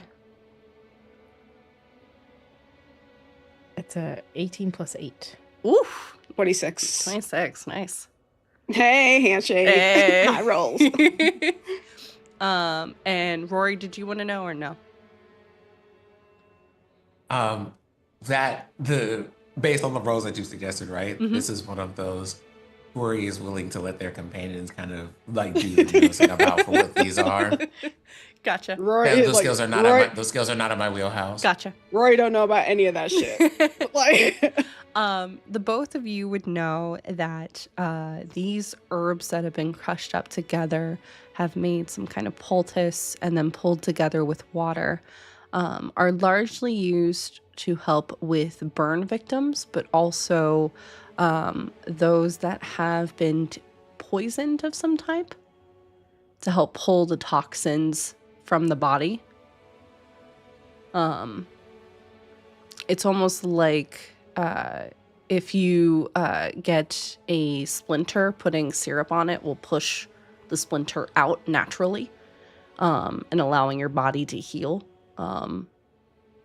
You also would tell with that too, there is definitely some magic on it as well, probably to help the process move a little bit more powerfully than it would normally.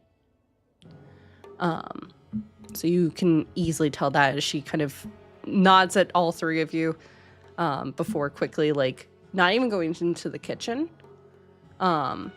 she instead goes to the stairwell, and you see her pulling out what appears to be a small kind of cauldron and dumping the contents into the cauldron as it siphons away.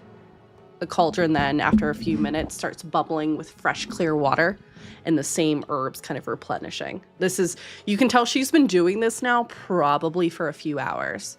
It's just the same system of like, okay, I'm not going to dump this, whatever this waste is, randomly. I'm going to put it away so I can research it later, and also make sure that I'm not wrecking anyone's water supply.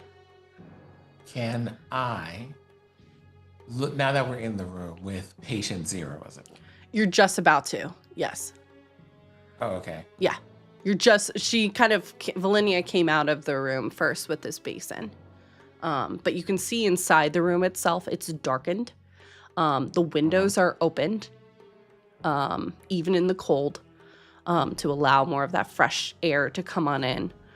Several candles are lit. There are herbs all over the ceiling. And you see a figure kind of sitting up on this makeshift bed. Head is kind of down, hair completely hiding their face. And they are wearing, at this moment, like a torn t-shirt. And you can see immediately on their arms are large kind of either towels or parchment. It's kind of hard to tell the consistency, not quite bandages, that are covering both of their arms. So some like kind of poultice. Yes. Yeah. Which you can see the fingertips of their hands are blackened and brown and purpleized, rather. So I would like to ask, can I roll you an Arcana now that we can see them? Sure. To see if there's like a lot of stuff that they're dealing with. Can I see if this is the effect of some kind of magical curse of some kind? Yes. Go ahead. And what does it look like as you're casting? You just see, it's basically like a blacklight effect. You see, Rory's eyes shift from their normal, like kind of, well, not quite cobalt color at this point, because cobalt is Blackstone's color, into like purple, like a bright violet. Sure. That kind of like highlights like traces of the arcane in its field of view. Sure. So to him, it would just be wherever like magic is present or whatever, it like lights up like a glowy thing would under blacklight. Sure. Yeah. Let me get my UV paints out real quick. And why don't can you add your spirit roll on top of that? Because I love this idea so much. You want a spirit roll? I want it on top of. No, add your spirit bonus. Modifier. So it's basically going to be Yeah. a 2-in-1 is what you're doing. Two for. Okay. Yeah, because I just love what you're doing, and I just think flavor-wise, I think this just makes more sense. So for an Arcana plus like my spirit modifier, that is a total of 26. 26. Your magic expands. And immediately starts lighting up in your, again, that UV light that starts lighting up all over. It's a mixture.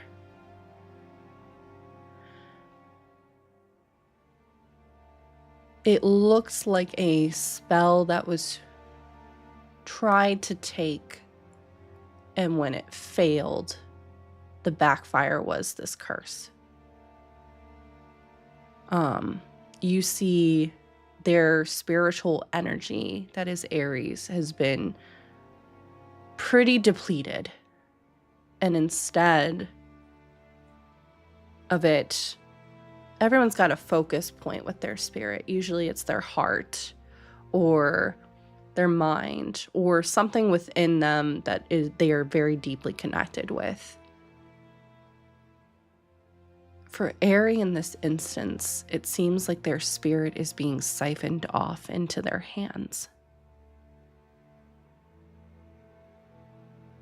And instead of it holding, right, like you in your battle or Deodora in battle, being able to use then that spiritual energy, focusing it into a point and then using it to heal or to harm, this spirals into their hands and is disappearing. It's almost like a small black hole.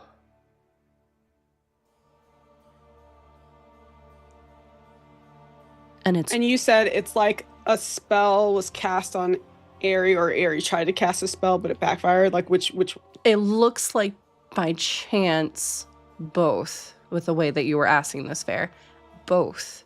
So perhaps, and I'll say because of that Arcana check as well, you do know that some more powerful spells, typically forbidden, sometimes need two conductors. I think in that moment, the flashback to Felk when Yue and Carmen both cast that net around Felk to keep it safe, that needed to be two people. So whether Aerie did this under duress or of their own free will, a joint spell was done on them. It failed. And this is the outcome of it.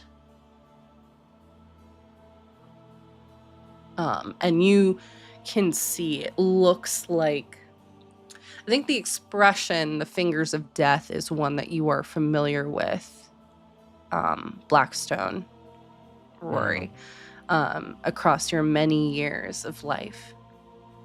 This literally looks like the fingers of death. Because you can see it slowly eating away at the spiritual energy that is Aerie, but also everything else, because it extends from their fingers up their hand, up their arm, to at this point, it's just at their elbow is where this energy is being siphoned off. Yes, Fair. Two questions. One, you said finger of death. You mean like the spell finger of death? No, like more of an expression. Or just like, okay. Yeah. Okay. Well, so like you gotta be clear because that's a spell. That's a good clarification. No.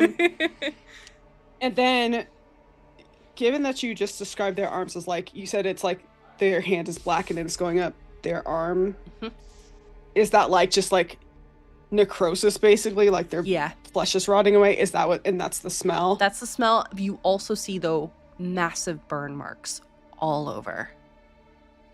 So, like someone held their hands in, like, essentially over a stove or over a fire and just waited to see what would happen.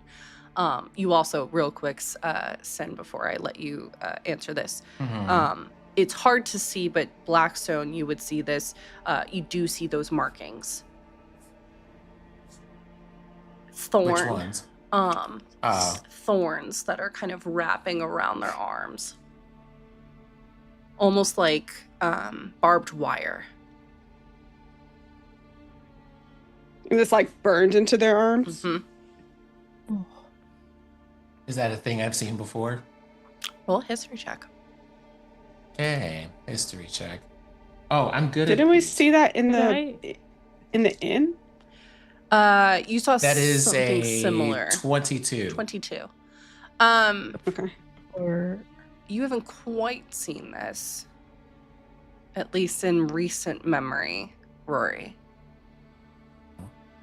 Take it back to when you were in your actual body. You've come across this before. Didn't find out the cause. It was probably one of your thesis or hypothesis you were looking into at the time of your moving from your body to Blackstone. But there was a case that did pop up before Felk was cut off from the world. an individual popped up in Felk that had these similar markings. They did not survive, as the necrosis completely took over.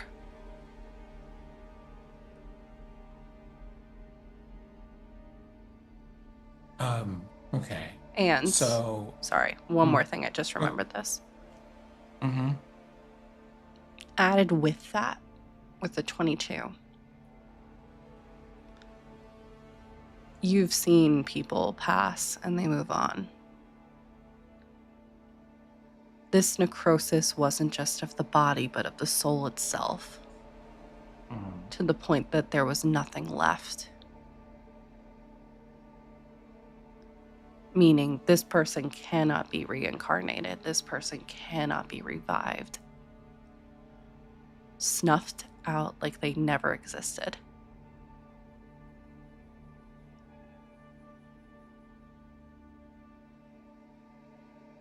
So, during the time when we first saw that, was anybody able to figure out?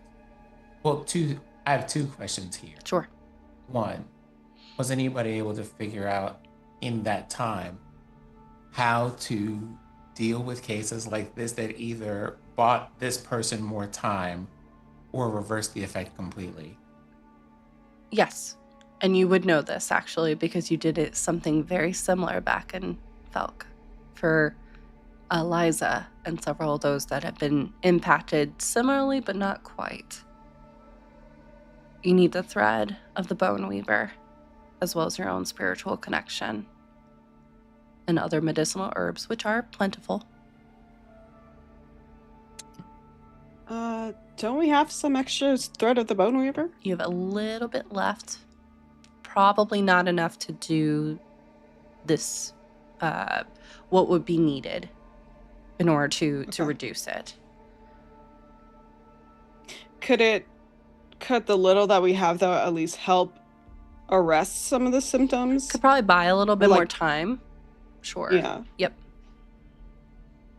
And that would be the first question. The second question would be, aside from things that we could do here, because this person is an ASMR, do we know if there would be, because we know that ASMR are like basically half angelic creatures, I believe. Yes. I guess that's what the lore is, right? The lore is that they're like tieflings, so they have celestial Blood lineage, but they're not necessarily half angel. Yeah. That's Baldur's Gate bullshit. They Yeah. got that wrong. Sorry, I'm never gonna Nope. not be petty about that. Same, By all because I means. love ASMRs and I love tieflings, so yes, no, Yeah. fair, you're good. So it's like they have celestial lineage, just like how tieflings have Abyssal lineage infernal or infernal lineage. infernal yeah, lineage. and it's not So- always like and direct. It could be from like a deal Yeah. with like if someone made a deal with a devil, Or it can be like- something otherwise. Generations ago, your ancestor hooked up with like a celestial being. Yeah, But like those genes never presented themselves until like till now, now. Yeah. So Okay, so what are they basically like white lighters from Charmed? kind of, yeah. Kinda. Yeah. not too Okay. far off. Yeah. And the reason why I was going to ask that is, would exposure to a celestial plane of some kind or the energies from there help with, I guess, restoring them, ultimately speaking? Sorry, can you reframe the question? I'm just having. Do you want to pump them full of radiant? Yeah, energy that's to what I'm. Are see you if it like wanting an fixes IV them? drip of radiant? That or something perhaps more dramatic. No. So with this, it seems like the Linea just seems to have more of a knack for healing, kind of like how, you are predisposed to like mending and fixing things. They just have a talent for it versus it being like something that's innate to them. You could certainly try, if you wanted to do that. But I would say probably would not work very well Okay. based off of because your I- understanding. Because I was going to say, I have some ideas for things I could do that would be real dramatic. and I mean real dramatic. But Up to you. okay, actually, let me ask her: is her mom still here? Yes, Carla is in the kitchen. Sorry, Carla Okay. is in the kitchen. Um, I have a hypothesis, but first, I should go and have a word with Carla. I'll be back in a couple of moments. And I step out of the room quietly, which I think I like. You haven't seen like that stealth modifier. I'm good. Yeah, so I'm Valenia gonna go is step out. eyeing you because she's, even though the door's open, she's just, and she trusts all of you. She heard the conversation that you're here under with Tyneal, essentially. She's very much one in the autopilot mode, but also is very much like, you do see the glint of a dagger at the ready. She will cut somebody if there is like any this is her patience. Yeah. She ain't try fucking with it. She is her patient, but also seems to be there as like some kind of bodyguard assistance to help out with both Carla and Ari as well. You said the room is dimly lit. Yes. Can I see Ari's shadow? You cannot. So she does not have She one. does not have a shadow. It is, you can see there's like a small candle on the bedside, which would normally give that light to the wall, and then you can see there's no shadow attached. Just shows an empty bed. So when I go talk to Carla, Yes. pardon, if you wouldn't mind, as an ace, Ari does have celestial lineage, yes? Valenia is the ASMR. Oh, I'm a tiefling. is Ari also a tiefling? Mm-hmm.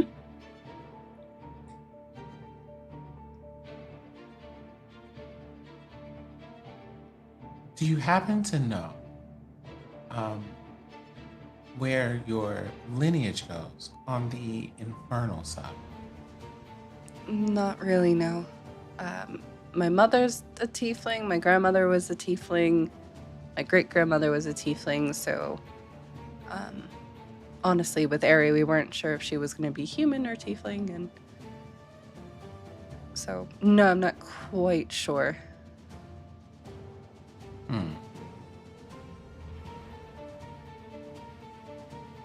We are considering a number of options, but it seems that I've ascertained enough about her condition to find out that there may be means to slow the process currently and possibly reverse it. I would like to talk to my associates first about where we could collect the materials and then proceed from there. As you might imagine, we have several questions to ask, but I think first and foremost would be making sure that your daughter is here and safe to ask those questions. Sure. Now, if you do happen to have a genealogy record of some kind and you can find that information, that would be most helpful.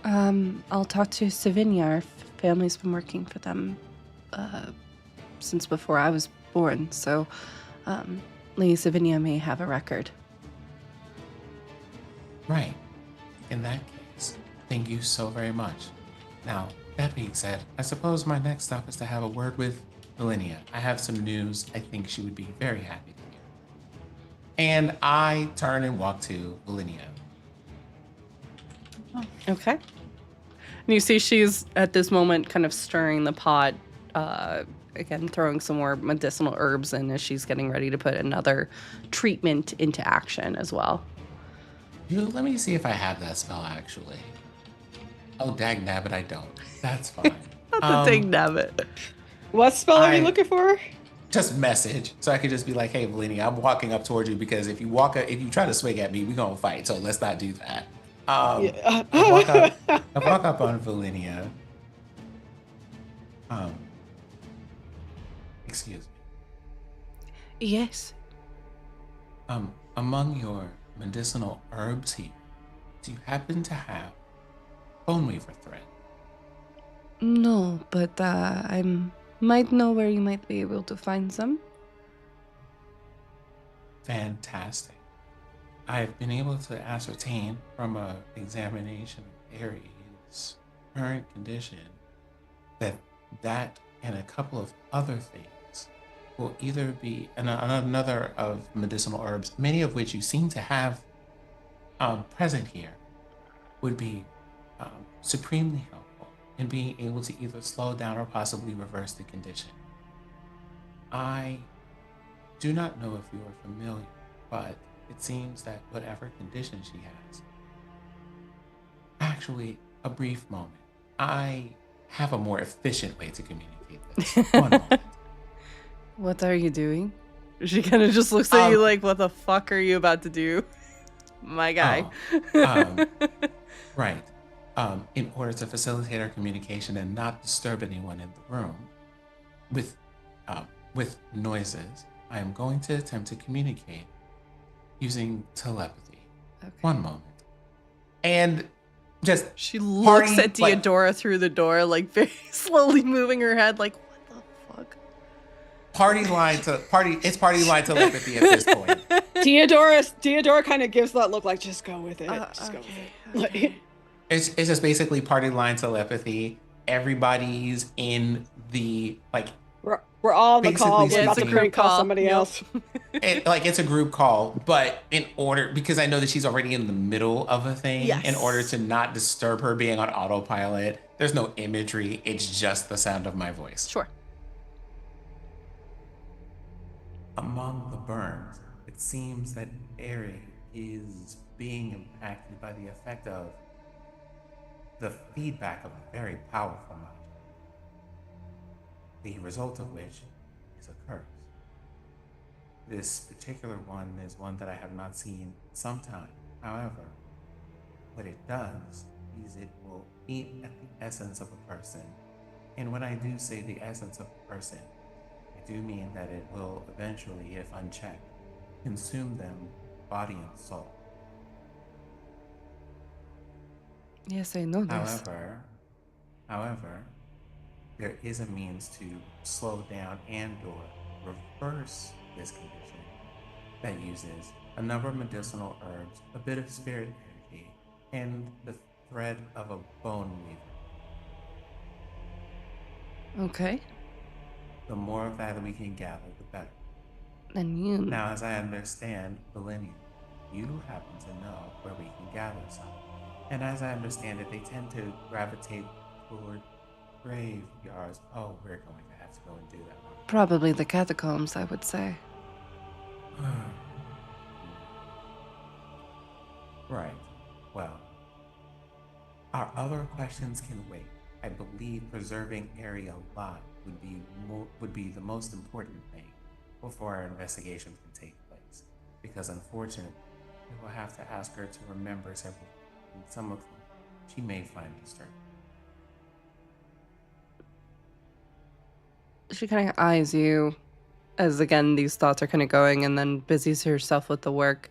But you hear her voice kind of answering again telepathically to everybody. Good luck trying to get anything out of her. She's either screaming or repeating the same nonsense that her mother told you. Oh, well, that part, I think we may be able to tend to. My question to you, Validity, is, she has been here for 4 days. How long has it taken for her condition to advance to the state it is currently? It's been this way since she got back. Hasn't gotten better or worse? I've been able, with these treatments, to maintain, but it is spreading slowly. I fear for her soul. Theodora, if I remember correctly, I think we have some bone weaver thread, correct? We have a little. It wouldn't be enough to reverse anything, but it might help delay it further, along with the poultices. And I would say, let us offer Helinia what we do have. and go acquire some addition. We were going to go to the catacombs anyway, right? I suppose that's true. Although, before we go, do we have any things that we feel like would be immediately important to ask Eric? Well, I wanted to speak with her shadow, but she doesn't have one. Well, then it might be a time for us to have a word with her soul. If I remember correctly, some people in these various conditions are still able to be reached, although they're a little bit more recessed into themselves. So it'll take a more concerted effort to reach them. I believe if my understanding of the archives in here is correct, that was a similar situation to your friend Sam and Greenwich.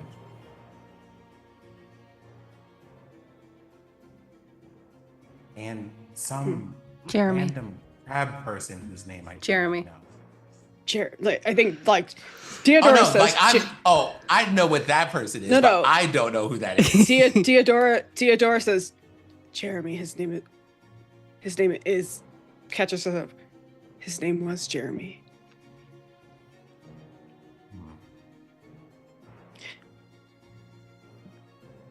Perhaps there is a way to reach her, to see her in her current state, and perhaps if she is in this state, there is a part of her that wishes to fight back against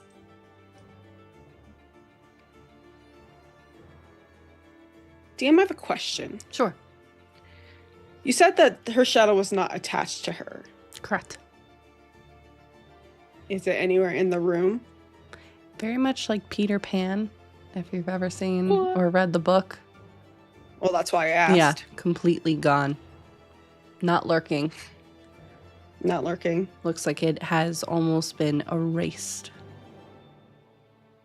Or stolen. Mm-hmm. Possibly the effects of the curse may have eaten her shadow. And hopefully that would be the best of all possible outcomes. Maybe. But, well, let's see. Millennium, Yes. I am going to make an initial attempt to reach Eric. Can you up your microphone a little bit, Sin? You're a little quiet. Oh, I'm also Rory's just gonna speaking make it- quietly for fairness. Okay, there you Rory, go. yeah, Rory is going to make an attempt to reach out to Ari via telepathy. Okay, thank you. I was reading the captions and I couldn't hear I it. heard you. I heard you, my guy. I got you.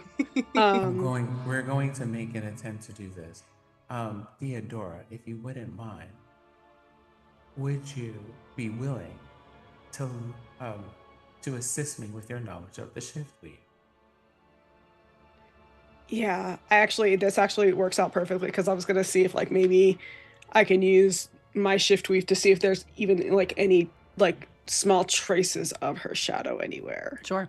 Any remnants of it, or if not, then any shift weave of shadows within the room that I could maybe offer any insight. So, what I would like to do, DM, Okay. is I would like for us to try for the very first time, I think, in the whole game, see if we can combine the energy of the shift weave and the and spirit energy to make an arrow. Astani, did you want to also join in on this? / what are you doing in this time? It's a great question. I think if the information was shared about the almost disintegration of their soul. Mm-hmm. Oh no, you There's heard the whole thing. You heard all of that. Yeah.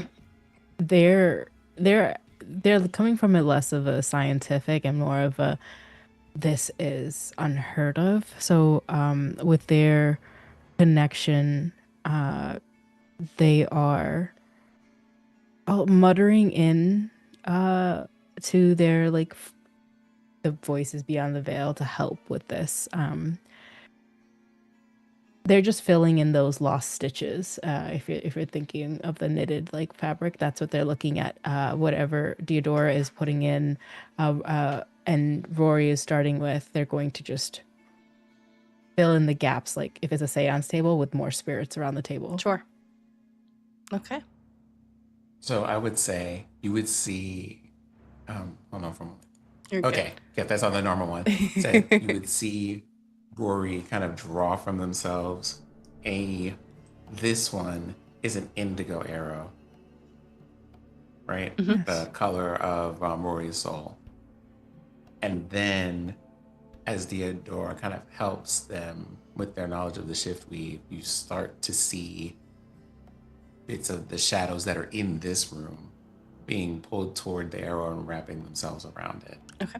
Yeah, I think you see as you're conjuring the indigo arrow, I think Deodora kind of just plucks at some of the shadow on the wall and just draws it out like a string, or like a thread, and starts kind of wrapping it around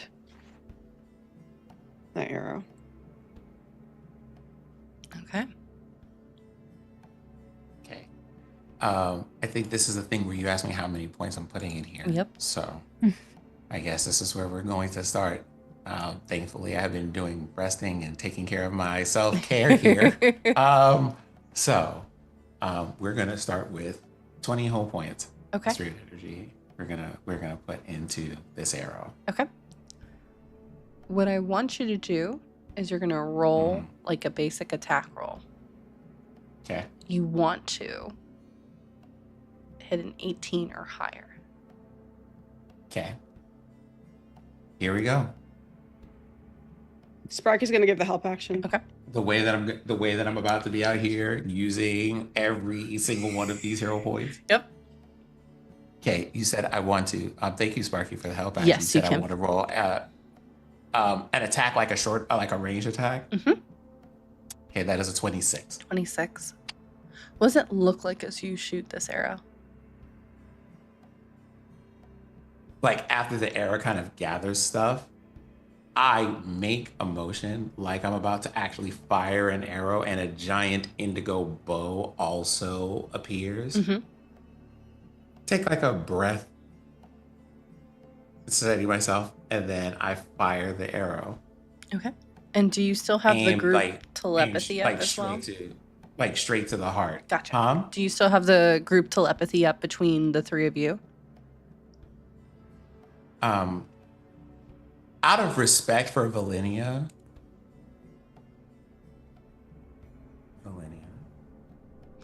I'm going to attempt to make contact with Aries Spirit. I am uncertain of what will happen when I do. I can make you aware, or I can tell you after we're done what happens.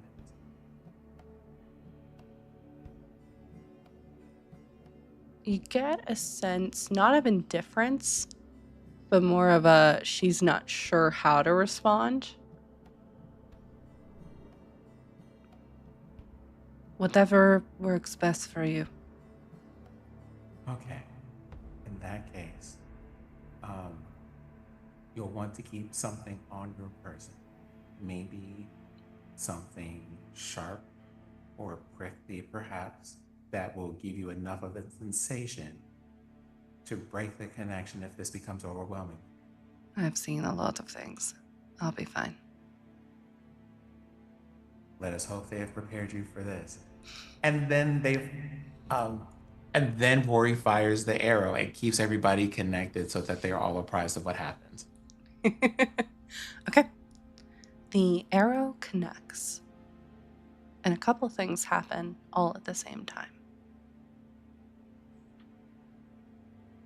Deodora, you feel both your mind expanding with this arrow, but also your mind almost fighting it. And you realize it's the armor. Fighting me doing this or fighting like the spirit? Fighting you fully connecting with it. You still do, but there's a moment, there's a hesitation before your mind fully goes with the arrow. Does it feel like it's like trying to protect me, or? Why don't you roll a perception check or insight? Oh boy. Okay.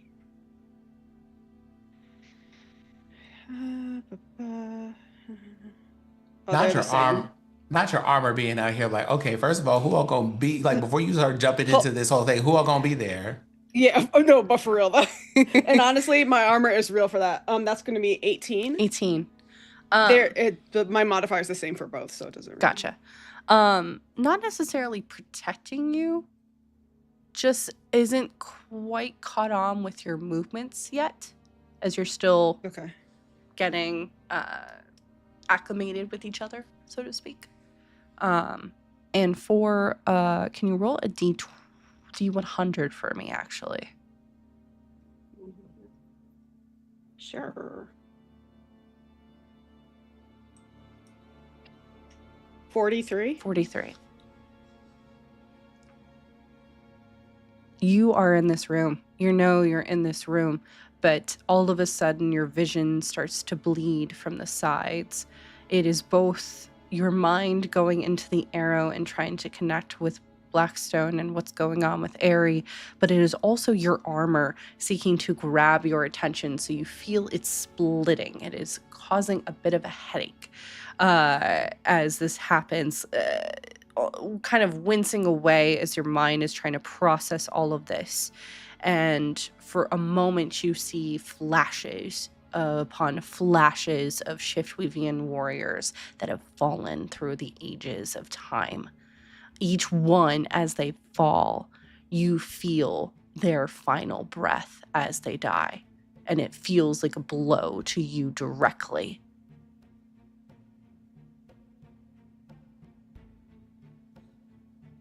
Four, five, six, seven, all happening in same action across multiple times. Over the last 100 years, different battles, whether going down from a sword to poison to any number of other ways. Besides death, besides these warriors falling, is there a common theme amongst it? Like, is it them being reckless? Is it them not paying attention to the surroundings? Like, is there anything? Barbed wire tattoos are the hands you see, being the death claimer for these warriors. And I can only see the hands? Mm-hmm. Shadow covers the rest, but not like shadow or shift weave. More so just like, yeah, time kind of absence. Faded away. Yes. Okay. Similar tattooing and marking to what Aerie is having on their body. Right. I think as this happens and my vision is split, I, instead of following the arrow, like in like the present, sure, present, I want to try to follow the thread that's leading me to the past, if I can go any further. Yeah. Can you roll a D20? And this is going to be a wisdom save, but you can add your shift weave, because this is, you're going back, you're still fighting the armor, but also acclimatizing to it. Mm-hmm. This is to prevent you from being completely consumed by it. Okay, so you said add my shift weave bonus? Correct, which should be a +4. Yeah. I'm going to use an inspiration. Okay. That's better. 21. 21. Okay. You feel in control. Oh, I'm so sorry. You said it was a wisdom save? Yes, wisdom save. It's 24. I forgot to add my wisdom modifier. Okay, because 21 you barely got it. With the 24 you still feel a bit unsteady. It's kind of like if you've ever, driven or rode a bike before, where you're just starting to get your wheels properly under your control, a little bit wobbly. So for the moment, there's a balance again, the word from your vision from a few days ago pops into your head of balance. And you're able to travel. Is there something specific you would like to see? You said it's like the face has been faded away by time, Mhm. basically. Time and flame. Time and flame.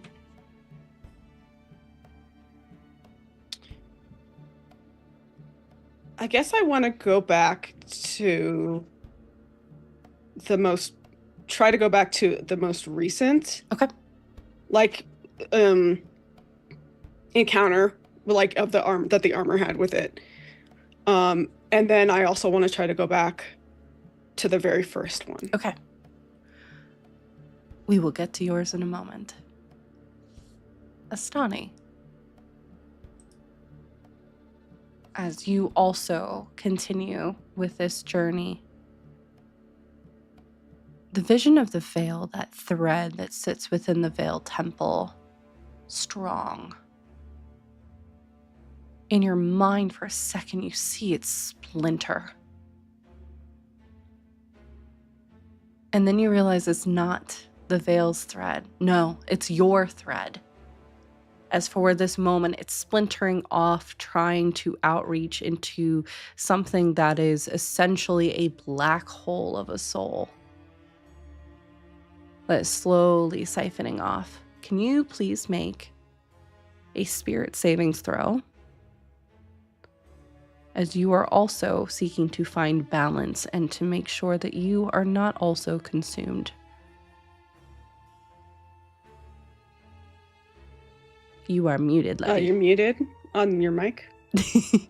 That is a 12 plus 4 for a 16. Okay. You do have inspiration if you wanted to add any, but that is up to you. Add spirit points. That is a D12. D12. You get a D12 for inspiration. You get a new one each session. That is plus 2. Okay. You feel yourself. You're Astani. Astani of the Veil. You're with Rory. You're with Theodora. You're Astani. You're with the Veil. What was your name? You feel yourself being pulled.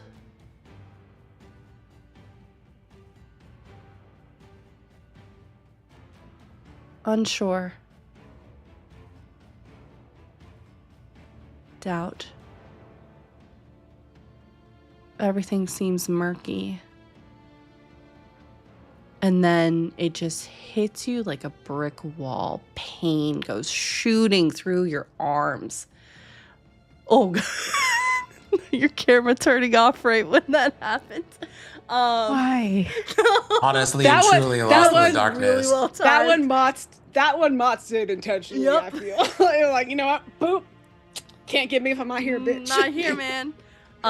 Goes shooting up your arms. It feels like your arms are on fire, like they have been broken and remade just to be broken just again. And you just feel every bit of yourself pouring out deeper and heavier than a stab wound to the gut. You feel yourself pouring out. But still, not only the loss of self as spirit is now being siphoned, and don't worry, Blackstone, you will have clocked this, is happening. Loss of spirit, but loss of self, as you do not remember your name. You do not remember why you were here. In fact, none of that matters right now as you are overtaken by the pain. So we're all connected. I know I'm in like this little past thing, but do I also like in the back of my mind feel this happening to You Astani? sense something is wrong. Okay. But I will say, because you're focused now on trying to jump into 2 different points that your mind is otherwise occupied. Yeah. Right. I guess like my thought process was, if you would allow this, like I can't help because I'm Sure. my brain is time traveling, but could I have like is there anything that Sparky could do to help, like kind of like settle Astani in any way?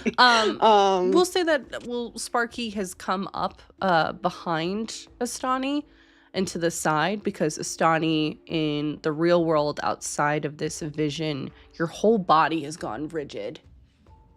Almost like you're being pulled up. And Millennia can see this because she's kind of in and out, but it looks like what is the color of your soul, Astani?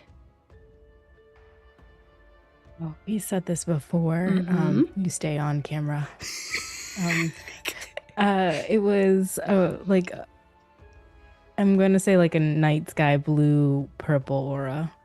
You see, from Valinia's perspective as the camera is looking out, also hello Raiders, spiraling out are bits of Astani's soul. Can you please take 12 points of spirit damage?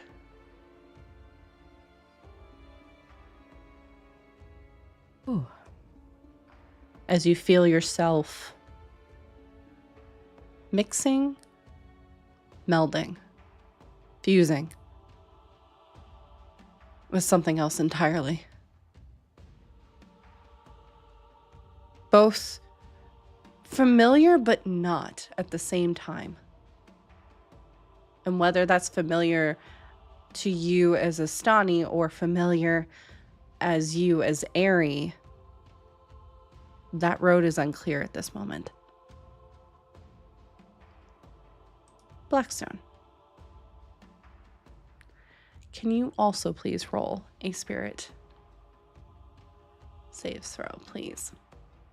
You will have sensed what has gone on with Astani. Okay, so based on what I just saw appear on my dice, can I use some of that energy to pull Astani along? I got a nat 20. Nice. You smooth sailing. Okay, Biss. Oh no. Oh, Mats. And yes, fair, you can. Yes, it's much going back to your sailor roots, and it's almost like riding a bike.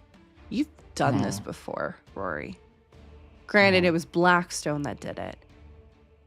But another ulterior purpose to Blackstone is the mending and the viewing of a person's soul. You have no trouble connecting. But in that moment, it's almost like status screens pop up and you see Aerie's kind of status, which is looking pretty poor. And you quickly see it flicker for Ostani, going from like perfection or something high to critical. Oh no. Okay, can I do, since I'm having an easy time of navigating this, like, can I see Asani from where I'm at? Is she like flying along and just being like hitting rocks? Is she like no longer in my field of view? What's happening here? She is in this moment almost walking forward trance-like. And you know this isn't completely her, and as she's walking, you can see bits of her almost like an eraser going across a page, just starting to wipe away and instead spiraling into the tattoos that are interwoven with Aerie. Aerie, throughout this entire process, you all hear this, no matter where you are, is screaming a blood-curdling scream. I won't actually do it because I don't want to get anyone's ears all buggy, but it is high-pitched, it is raw. You can hear it's very heavily leaning on her vocal cords, possibly tearing or hurting several of them. as she is screaming. And that is where we will end our session for today. I know we went long. I wanted to keep going, but I'm like, we're getting really late. So You should say before someone dies. I'm like, well, you know we something need not to about you. save. I want to keep going, believe me. Mott's, are you okay? I just wanted this to work so I can talk just once. Mott's. I'm so annoyed. Why, camera? Why? This is so good. Next time. Thank you all so much for joining us today. I am going to go ahead and do outros. So we will jump over to Mott's. If you would like to say who you are, who you've been, where we can find and support all the wonderful things you are doing. Hello, I'm Mott's. You can find me everywhere at It's Mozzarella or here on Twitch with 3 L's. I do a lot of things, streaming, gaming, YouTube, and lots of TTRPG stuff over at StarCrawl RPG. Tomorrow I will be doing our Q&A for Forgotten Adventures, and then Monday for Feywild and Out, Mass Effect, which will be returning to. So hopefully this camera, you see me, camera? I'm looking right at you. I'm not even looking at the chat right now. I'm looking at you, camera. You'll be working, right? You'll be on shift. Yeah, good. Okay. Thank you. Fair. We'll let you know. Thank you. Exactly. Anyway, thank you all for dealing with thank you for your patience in that. And I was playing Ostani, or Centaur Cleric, when this camera was working. Thank you so much, Mott's. We'll jump over to Sin. Hi, I have been your resident soul blacksmith, Rory. Vegan variety, hoping that at some point we will figure out how to use that nat 20 to get Asani out of trouble, because we can't have her disappearing into tattoo. She just got here. Just got here. The camera tried to take her. The tattoos tried to take her. Please. So Kali hasn't even properly had breakfast yet. No. Nope. Incredible. And we'll jump over to Fair. Hi, I'm Farron. I've been Deodora.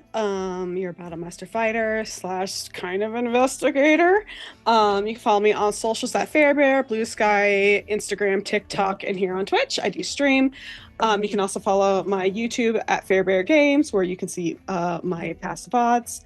And you can also find me over on Dimples and Dice channel Wednesdays, 6 p.m. Eastern for Philly by Night, The Monster Within, which is a Vampire the Masquerade campaign. We are about to wrap up our first ever season, but we will be back in January. Woohoo! And hello, everyone. First, I want to say a very special thank you to everyone who stuck around. Thank you so much for the raids and the follows. And thank you to our wonderful mod team, keeping us all safe and letting us know when tech issues happen. Thank you to my incredible cast. I have been your storyteller. This is my channel, so I'll be back here live on Monday with something. I don't know yet. I'm figuring it out. And we will be back next week minus some mods, because mods will be at PAX. So we will catch up with them properly. Boo! I know. Boo! Call in from your hotel. Boo! I was trying to, and they said no. I said don't put that on you. Hey, Mott's, why are you listening to this white woman? I mean, if you want to, sure. But you were like, I think I'm gonna be out, and I said okay. So Yeah, it might be. Don't put it all on me. Damn. Anyways, thank you so much. Please go follow our YouTube. That is where all of our episodes will be. We're also streaming there. We are gonna head out, y'all. We're gonna do a vibe reset, and we're gonna head over to go see some cute little otters. Cause listen, it sounds great. Thank you so much. Take care of yourselves, take care of each other, and we will see you next time from Beyond the Veil. Bye, everybody!